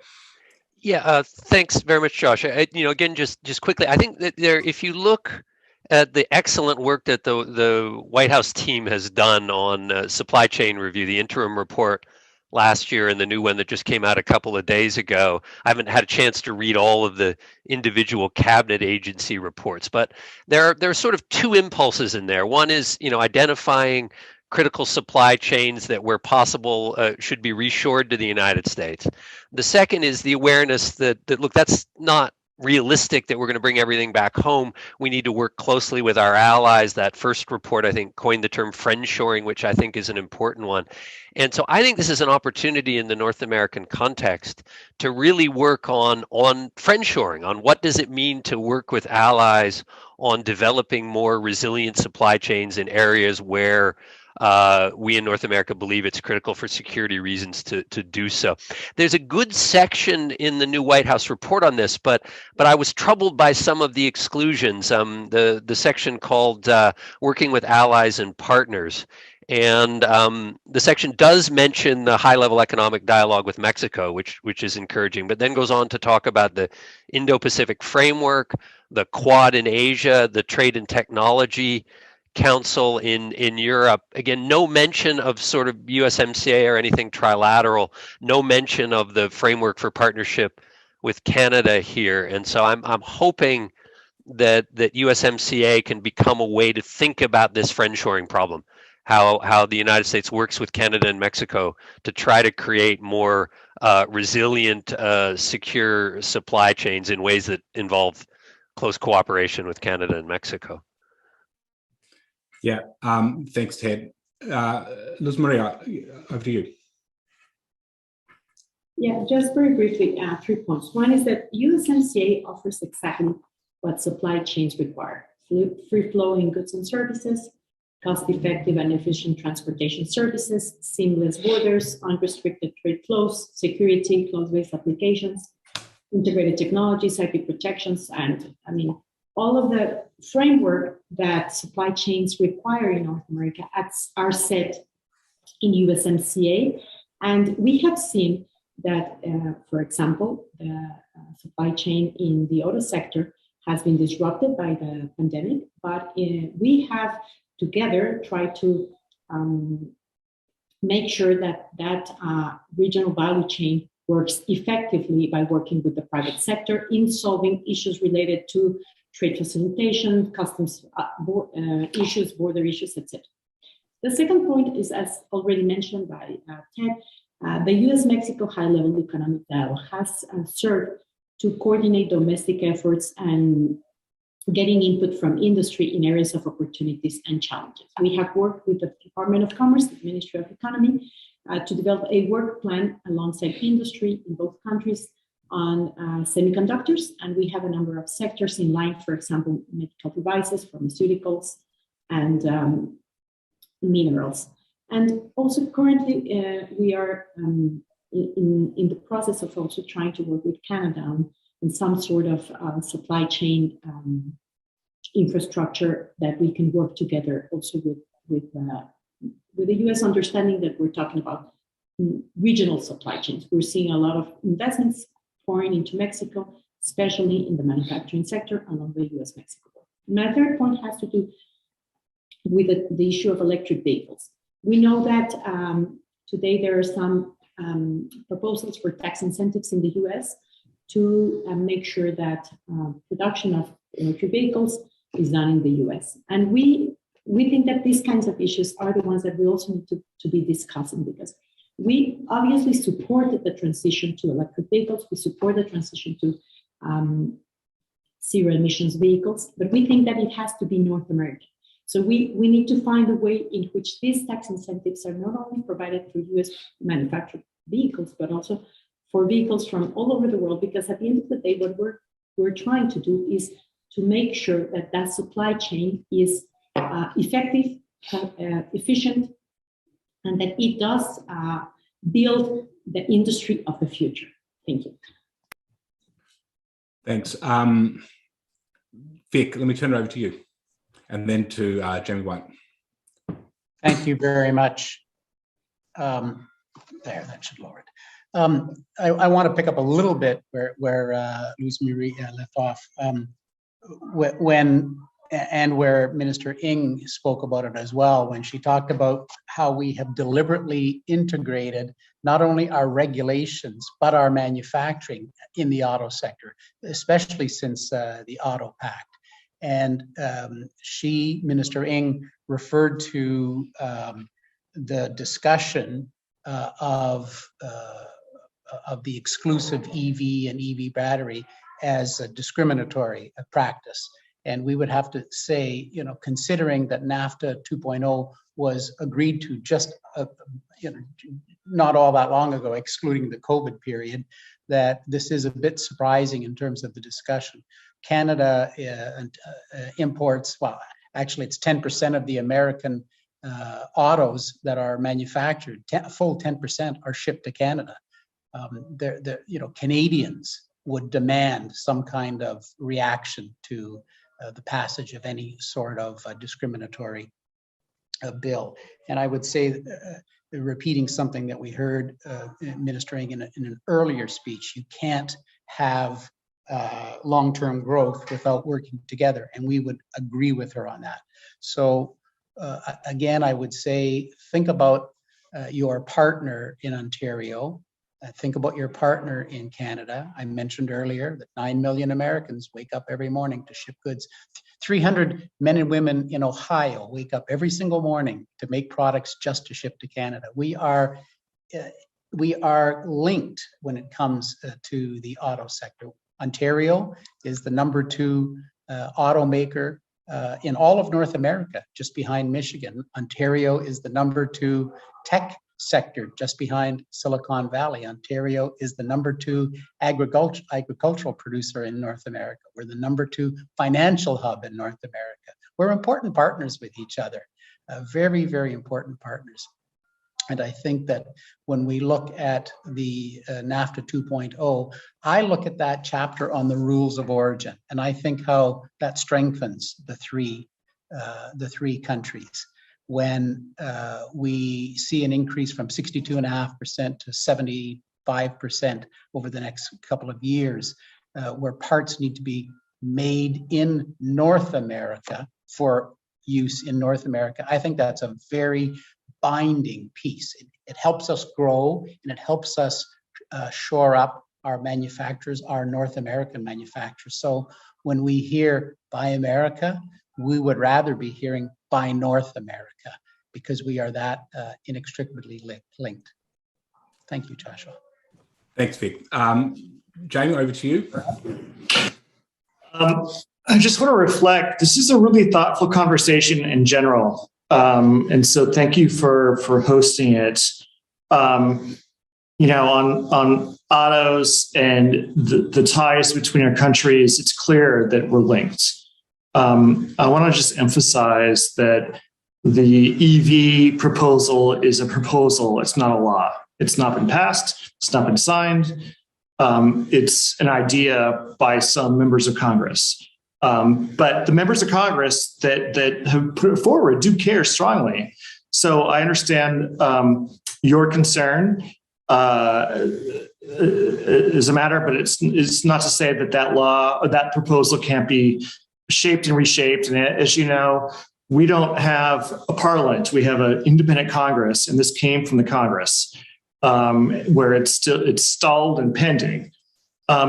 The other thing is that, we're linked on energy as well. And the investments that the American companies have in Mexico, Canadian companies have in Mexico, or might be pending, are threatened by the electricity law. And I really want to keep the focus on where we cooperate in USMCA, not where we have differing views. but we're going to have differing views. And we just have to keep in mind the context of the overwhelming cooperation that we have. But whether it's, autos or it's energy, there's going to be some conflict. But I do think there's a distinction between a proposal in Congress versus a law that's been signed into law. Thanks. Thanks, Jamie. Point well taken. Can I make a quick point on that? Yeah, the problem, sure. Jamie, is the talk about it puts a chill on investment. And so investment decisions are being made today that affect 2 years, 5 years from now. That's the real issue. Whether it's a law or a discussion, that's the problem. Yeah, and we have a problem with the energy, electricity law in Mexico in the same way, but I understand your point. I take your point. John, can I bring you in on this conversation? Sure. Just circling back a bit, Undersecretary de la Mora, I think started off this segment about supply chains with the right point on supply chains at a time when there's so much discussion about supply chains and what can we do to get our supply chain snafus and tangles ironed out. There's really nothing like a trade agreement like USMCA to be the remedy for those ills. I think in the past couple of years, as supply chains have gone from being an obscure subject to something that we're all talking about at our dinner tables, we've seen a lot of initiatives from different governments to say, what can government do on this front? And, simply removing the boring old 20th century trade barriers of tariffs, rules like SPS and TBT, on and on through the different chapters of a trade agreement like USMCA. This really gets you 90% of the way in terms of the perspective of many of our member companies to working those things out. So these supply chain issues are going to continue to be a challenge for the U.S. economy and people in other countries as well. Here in the U.S., a large share of them are a function of the robust pandemic support that the U.S. government provided, where we actually saw poverty fall, where we saw households with lots of spending power, where we saw households redirect spending into tradable goods and away from services during the pandemic, all of which led to this huge surge in trade and a huge surge in imports. And our ports, I think we're now seeing there's been an underinvestment in it. I think understanding that trajectory, which accounts for a lot of the problem of what we've seen in supply chains, it's challenging to find what government can do on many of those issues. And so I do come back to the virtues of a trade agreement like USMCA as playing a critical role as we try to work through those other issues. Some of them are, they're workforce issues. We have a worker shortage in this country that's extreme. There's not one solution to it. My boss has called for a doubling of immigration, of legal immigration in this country. We've called for measures to facilitate the movement of the recently incarcerated back into the workforce. There's a lot of workforce preparation things that both government and the private sector do that I think have a role to play to get more people back into the workforce. All of that can help with supply chains. And a lot of those things are really domestic, but there are these other issues as well, which as three countries working together, we can do. Thanks, John. I've got a couple of follow-ups, but I want to bring in Luz Maria into this first. Yes, just to make a point to what Ambassador White was saying, it is true that we are going in a discussion of the electricity reform here in Mexico, but this is as well an initiative. It's being discussed in Congress, and we're listening. We're listening to the private sector. We just had a couple of weeks of an open parliament where companies and different actors, stakeholders have been able to express their concerns, and those points of views I'm sure will be considered by Congress, and we will make sure that at the end of the day, what we need to have is an electricity sector that is sustainable, and that can offer the kind of energy that industry requires. Thank you. Thanks. One of the things I just staying on this supply chain issue for a moment. I do want to expand the horizon a little bit beyond USMCA to think about the firstly, one of the things that's I think clear from the report, and this is usually pretty well understood, is that businesses across North America source within North America, but they also source globally, trying to produce the most competitive products, and trade agreements obviously can underpin that and support that process. And one of the observations that comes out of the supply chain chapter by David Dollar is the role of access to products in Asia, not only China, but a lot of other parts of Asia as well, but the absence of the US from robust trade agreements in that part of the world, Mexico and Canada part of the CPTPP and so forth. So just sort of looking beyond USMCA, but thinking about the implications for North America. And maybe I'll just ask this of you, John, initially, your perspectives on sort of a broader US trade policy that can support, USMCA manufacturing and supply chains.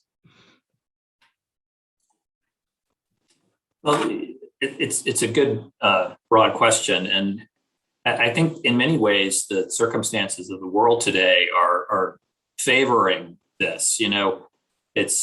We still have between the United States and China, ongoing tensions. We have the tariffs that were imposed on more than $300 billion worth of imports from China that are still there. Meanwhile, China's development has continued and wages are rising in China.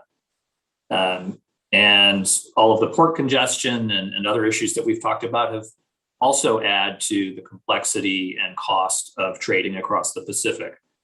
All of that really should favor very significantly investment and trade here in North America.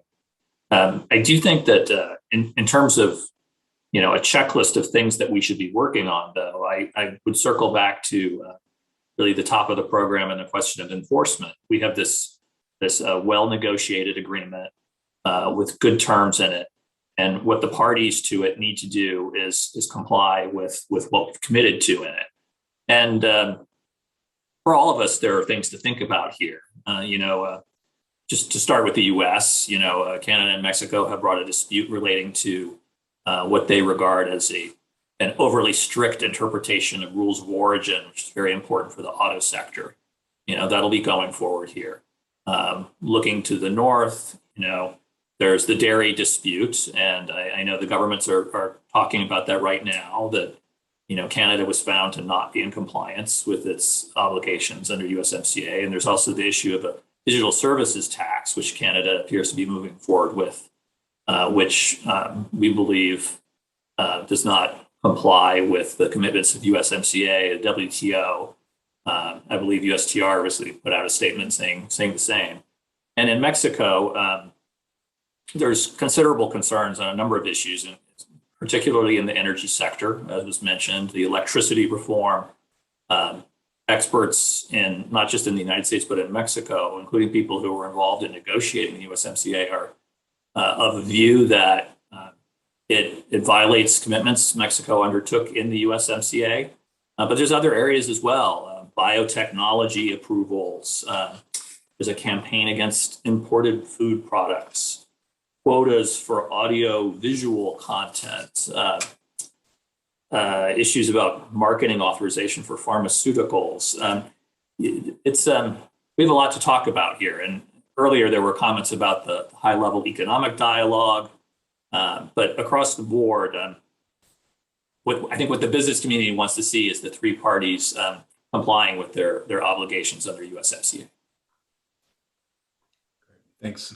Certainly a lot to work on. Let me one of the themes that I think comes through in the report and everyone's touched on to some extent here today is this notion of building complementary policies that can support outcomes in USMCA. So Whether it's around the opportunity for Mexico to do more in terms of its competitiveness and the complementary policies that may be needed in terms of workforce or logistics. Whether it's Santiago, you made the observation about the need for complementary reforms to the labour market, which would strengthen outcomes that USMCA is seeking to achieve broadly in Mexico, and so forth. So I guess I want to turn to how do we think about creating the space and the momentum to build these complementary policies to support the direction that USMCA can point our economies in. So this is a fairly broad question about leadership and creating space for these new opportunities to really make sure that USMCA delivers. And I want to turn it over to the panelists for any input on that part. Ted. Yeah, so I have one idea in recognizing its challenges and certainly goes beyond USTR. But one of the things that we have seen in the pandemic is the rise of remote work, and I think we're pretty confident that this is going to be a lasting change. Obviously, people won't be working remotely in the numbers we've seen during the pandemic, but more and more companies have been announcing to their employees that they're going to have a choice of remote or hybrid or in the office. A lot of companies searching for talent are saying you can work in these 8 different places in the country. What about an initiative that looked at how to integrate some of this stuff across borders, right? I mean, there's no reason that you couldn't have, an employee in Toronto or Mexico City working for a Silicon Valley company, or someone, living in Denver working for a Vancouver-based company or a Tijuana-based company. There are issues to sort out there, primarily on tax and where this fits in terms of our understanding of immigration and work laws. But I think the jurisdictions that figure this out more quickly are going to have a real competitive advantage, because they'll be very attractive places for companies to locate, because companies will have a bigger pool of people continentally that potentially they can recruit from. I mean, we're talking here, higher end jobs that you can do remotely. I realize this is not across the board, but that would be the sort of initiative, I think that would put North America out in front on a really critical issue going forward. Ted, thanks. That's a great initial idea. I can see a lot of opportunity and challenge that's there, but that's exactly what we need. Does anyone want to come in, respond to that, or any other ideas on the complementary policy part that is needed to support outcomes for North America and USMCA? Santiago. Thank you, Joshua. I use the word complementary here, not necessarily in the context of the 3 countries, but also in the context of domestic policies. Yep. And there, from the point of view of Mexico, there is a large space for policies to actually try to change outcomes. Again, I just want to reiterate that what we have learned over the last quarter century is that the free trade agreement that Mexico signed with Canada and the US, plus others that we signed with other countries, were not sufficiently powerful to change other forces inside the Mexican economy that tend to depress wages. So the lesson here is not so much for the 3 countries as a whole, but for Mexico, in the sense that other things need to be done within Mexico if you want wages to go up and if you want productivity to go up. And if the country is betting that this will be delivered by the new USMCA, it is making a losing bet.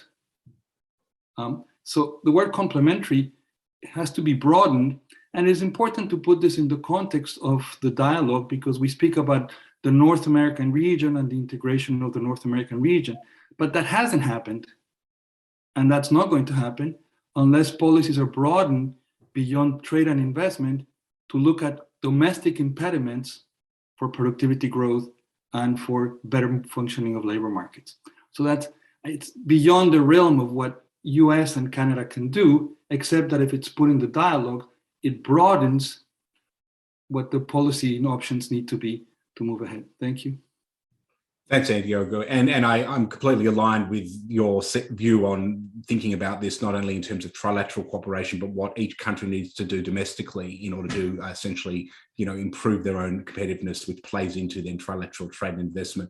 I think the infrastructure bill in the US is another good example of where this should support better outcomes for the US, but also for North America.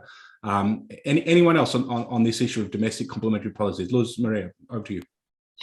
Thank you. Yeah, I think that Dr. Levy has a very good point, and I think that we understand and we completely agree with what he's saying. USMCA is an instrument to to try to accomplish some results, and of course we're very well aware that there are many things that need to be done in Mexico. However, USMCA does provide a framework for certain areas, for example, digital economy, the technologies of the future, data flows, and all that. I think that's a very important question. Questions related to competition and many others. Specifically in the high-level economic dialogue, currently we're working on 4 pillars: border issues, to make sure that we can offer a more competitive border, a seamless border that provides for security, but at the same time provides for higher competitiveness in North America. The second one has to do with the development of the south part of the country, investments going to the south part of Mexico and also to the 3 countries of Northern Central America, which we understand they need to have more investment in terms of infrastructure and many other areas for the south of Mexico to be integrated into the north and central part of Mexico and have more possibilities of development.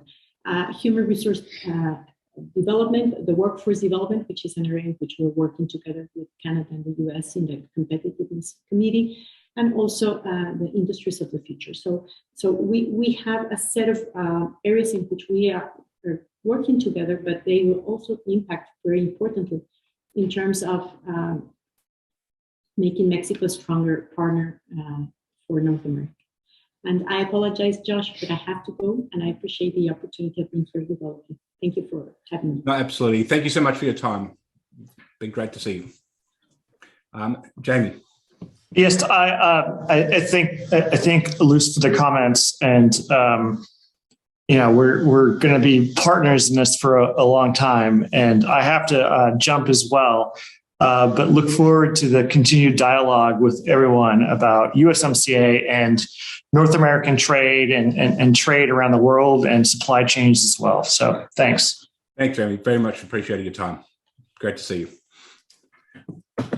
Let me, there's 2 topics I want to touch on before we draw this panel to a conclusion, which are topics which are addressed in the report, and they've come up throughout today's event, which is firstly around digital and the other one on the environment chapter and around climate change. Let me just bring up the digital chapter because Minister Ng mentioned it in her remarks about the opportunities of digital, particularly for small businesses, but across really Canada.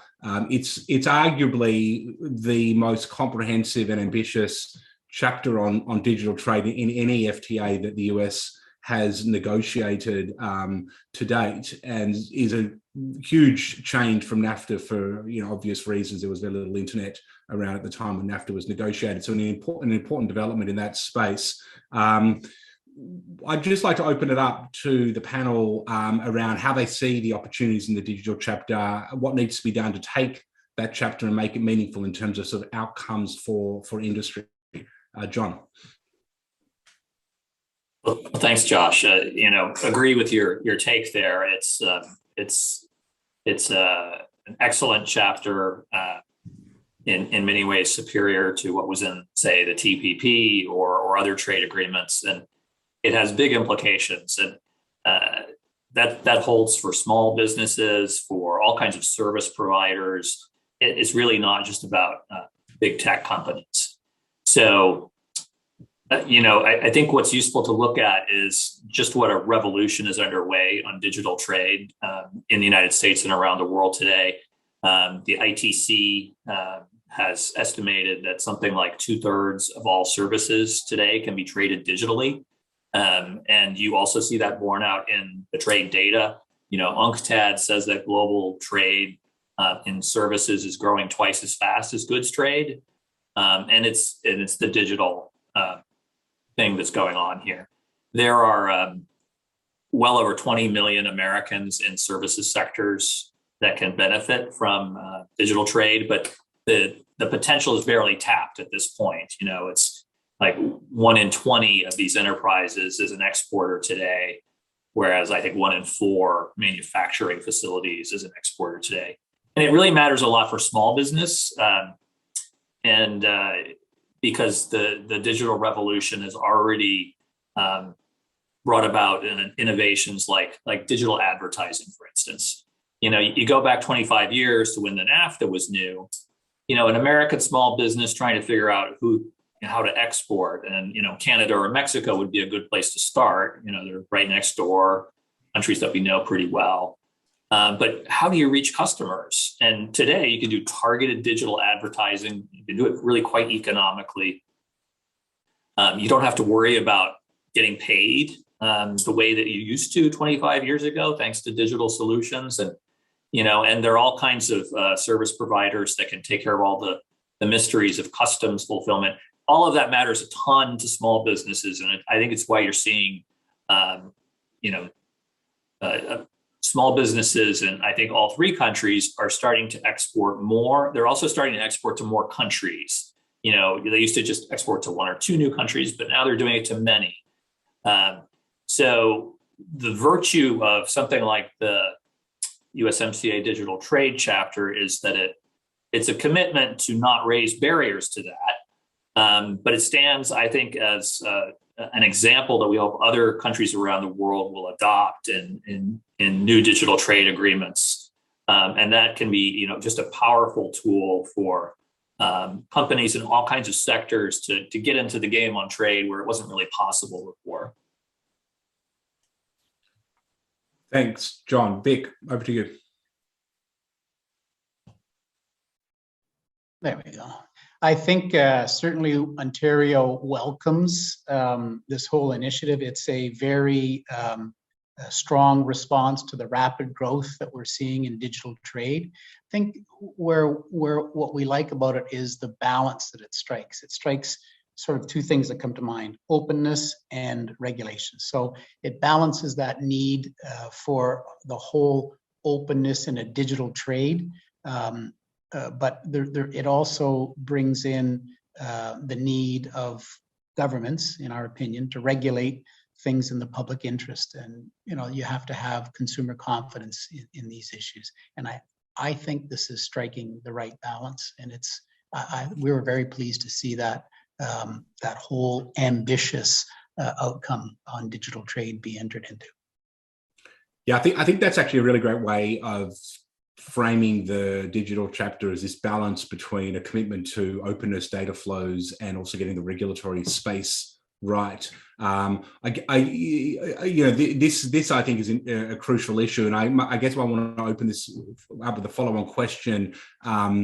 Given the integration of North America and the digital integration, and we can talk about this not only in terms of, I imagine, it's a big opportunity for small businesses to get onto. In fact, great Canadian platforms like Shopify, for instance, are doing a lot of work here. So it's not just the US tech sector which is getting large. Yeah. But Josh, also, I think that's actually an Ontario company, isn't it? Sorry, got to get that in there. No, absolutely. Not only that, but one the Ontario government invested in.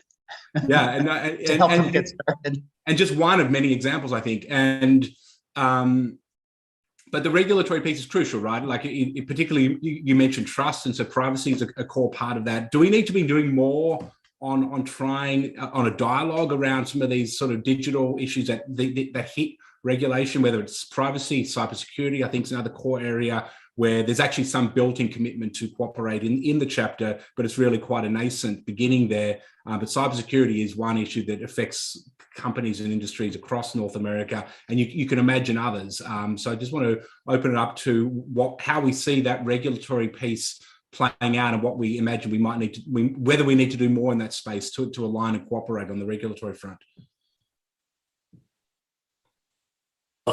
Josh, I'll just jump in quickly.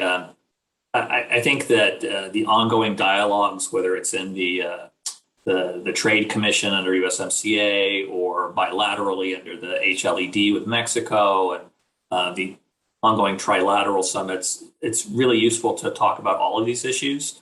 I think from the business community's perspective, we have the trade discipline, which is a commitment to keep our economies open to digital commerce, but that coexists with privacy rules, and different countries have different approaches to this.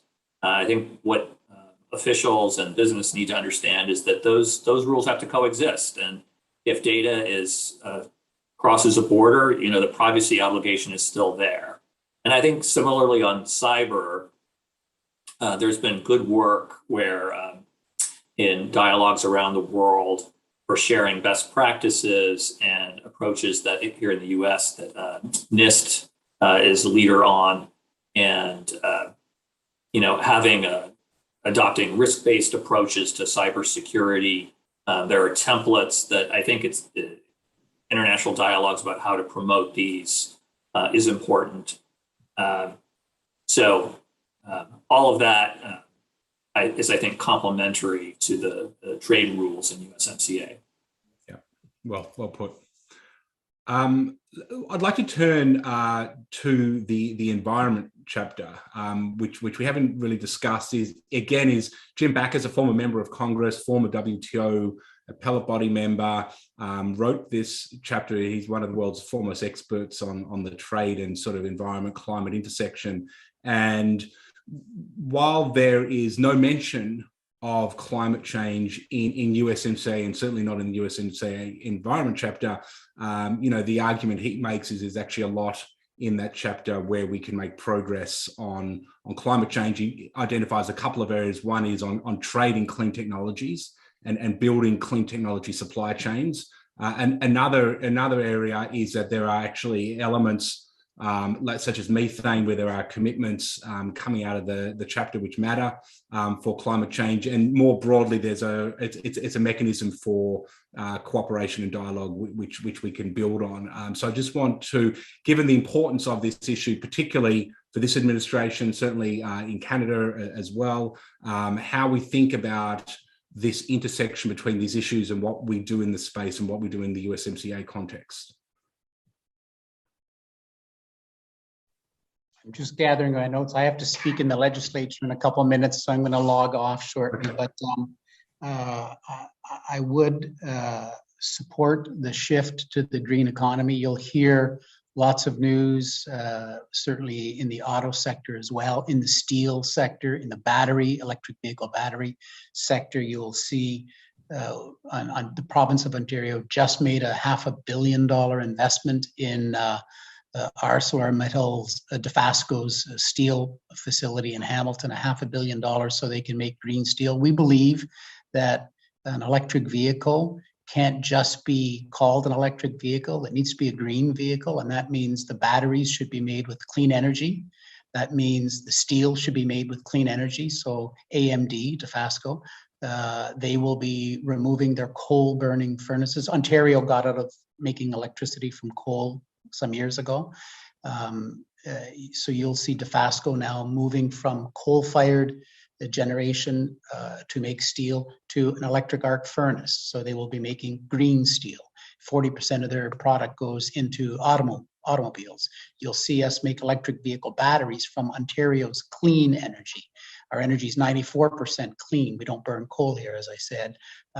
A battery manufacturer can have 100% green, clean energy with a few little twists and turns. So we believe in the whole shift to the green economy, but we take it seriously that an electric vehicle should have all the components be green in it as well.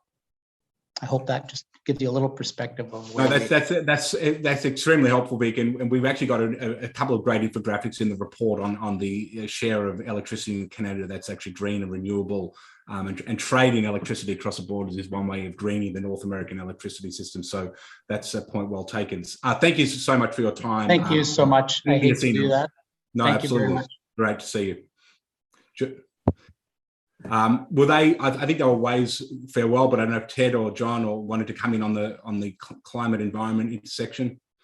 I mean, I think the only thing I would add is on the trade policy front. I think a lot of this is going to be driven by the European Union and their initiative on, border adjustment taxes depending on carbon content.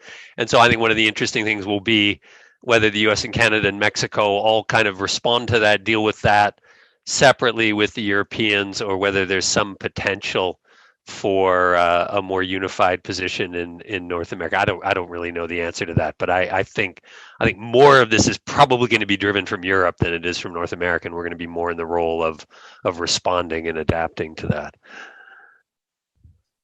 I would agree with Ted that the EU is certainly out in front on this. We saw in Congress last year a proposal for a carbon border adjustment, but in the end, its proponents kind of shelved it for the time being. Really, the main reason they did it is, the United States doesn't have a domestic price on carbon. We don't have a carbon tax. We don't have a cap and trade system, unlike Europe and I gather Canada. So until you have that, you don't have something to adjust at the border. And the ground is moving on these issues. You've seen organizations like API, the American Petroleum Institute, support some kind of a price on carbon. My organization says we need a market-based mechanism to approach these issues. So you have to tackle it domestically before you start adjusting it at the border. As for USMCA and it not being in there, sometimes I think we expect too much of our trade agreements. We want them to solve every ill under the sun. And, perhaps that's ties back to Santiago Levy's comments earlier about, how USMCA and trade alone are not, going to comprehensively raise wage levels in Mexico. You need a whole host of policies to steer the economy. Yeah, and I think I want to come back to the climate piece, but this point I think is crucial, and it's somewhat behind the conversation we had broadly about the need for complementary policies. I sense that there's been a tendency to over rely on trade policy, both as a source of a lot of domestic concerns and as a solution to them.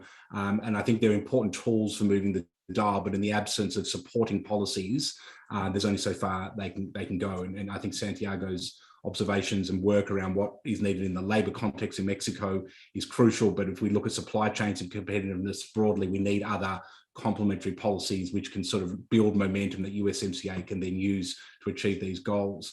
I do want to, the border carbon adjustments piece, I just want to come back to it briefly because Canada doesn't have a BCA in place, but they are, I think, moving in that direction. There's been a lot of work domestically in that government. And so I think that, this is one of the issues we look at a little bit in the report, which is this importance, of aligning, I think, around a BCA to make sure that it would make no sense for Canada to do a BCA on its own, given the integration. I mean, the costs would be enormous. But your point, John, about the challenges of getting there, I think hopefully you're correct about the trajectory, towards some type of carbon price eventually, which would translate, I think, into a need for a BCA in order to avoid leakage and so forth. But we're not there yet, clearly in the US at least, and Mexico, I don't think is there either. So I think this seems to us at least to be one area where, given the trajectory, given where Europe is, but I think also where Canada is heading certainly faster than the US at the moment, that we need to be careful that this doesn't become a trade issue, and that is actually one we can work together on to actually build climate momentum. I'm going to take this opportunity to draw this discussion to a close. So first, I want to thank the panelists that are remaining for your time and your contribution, and the conversation has been a very rich one. I think it's sort of really revealed, frankly, that there's huge opportunity for cooperation and collaboration, that these are incredibly important, but I think also that we need to be clear-eyed about the challenges. And all panelists have spoken to them in various ways, and they are understood and are going to be part of everyone's attention, I think, over the next 12 months, certainly. I want to thank again, Minister Ng for her time and her comments. I want to thank John Allen and Paul Desmarais and Pablo Gonzalez for their leadership support and their comments as well. And I would like to finish by saying that we've all got a lot of work ahead of us, and it's clear that progress is going to require partnership between the three countries, and not only working government to government, but very much in partnership with colleagues, officials, industry, civil society across the US, Mexico, and Canada. And we certainly here at Brookings look forward to working with everyone to realise the possibility of how USMCA can deliver for North America. And with that, I'd like to say thank you everyone for participating. Thanks for watching. Be sure to like and subscribe for more videos from Brookings.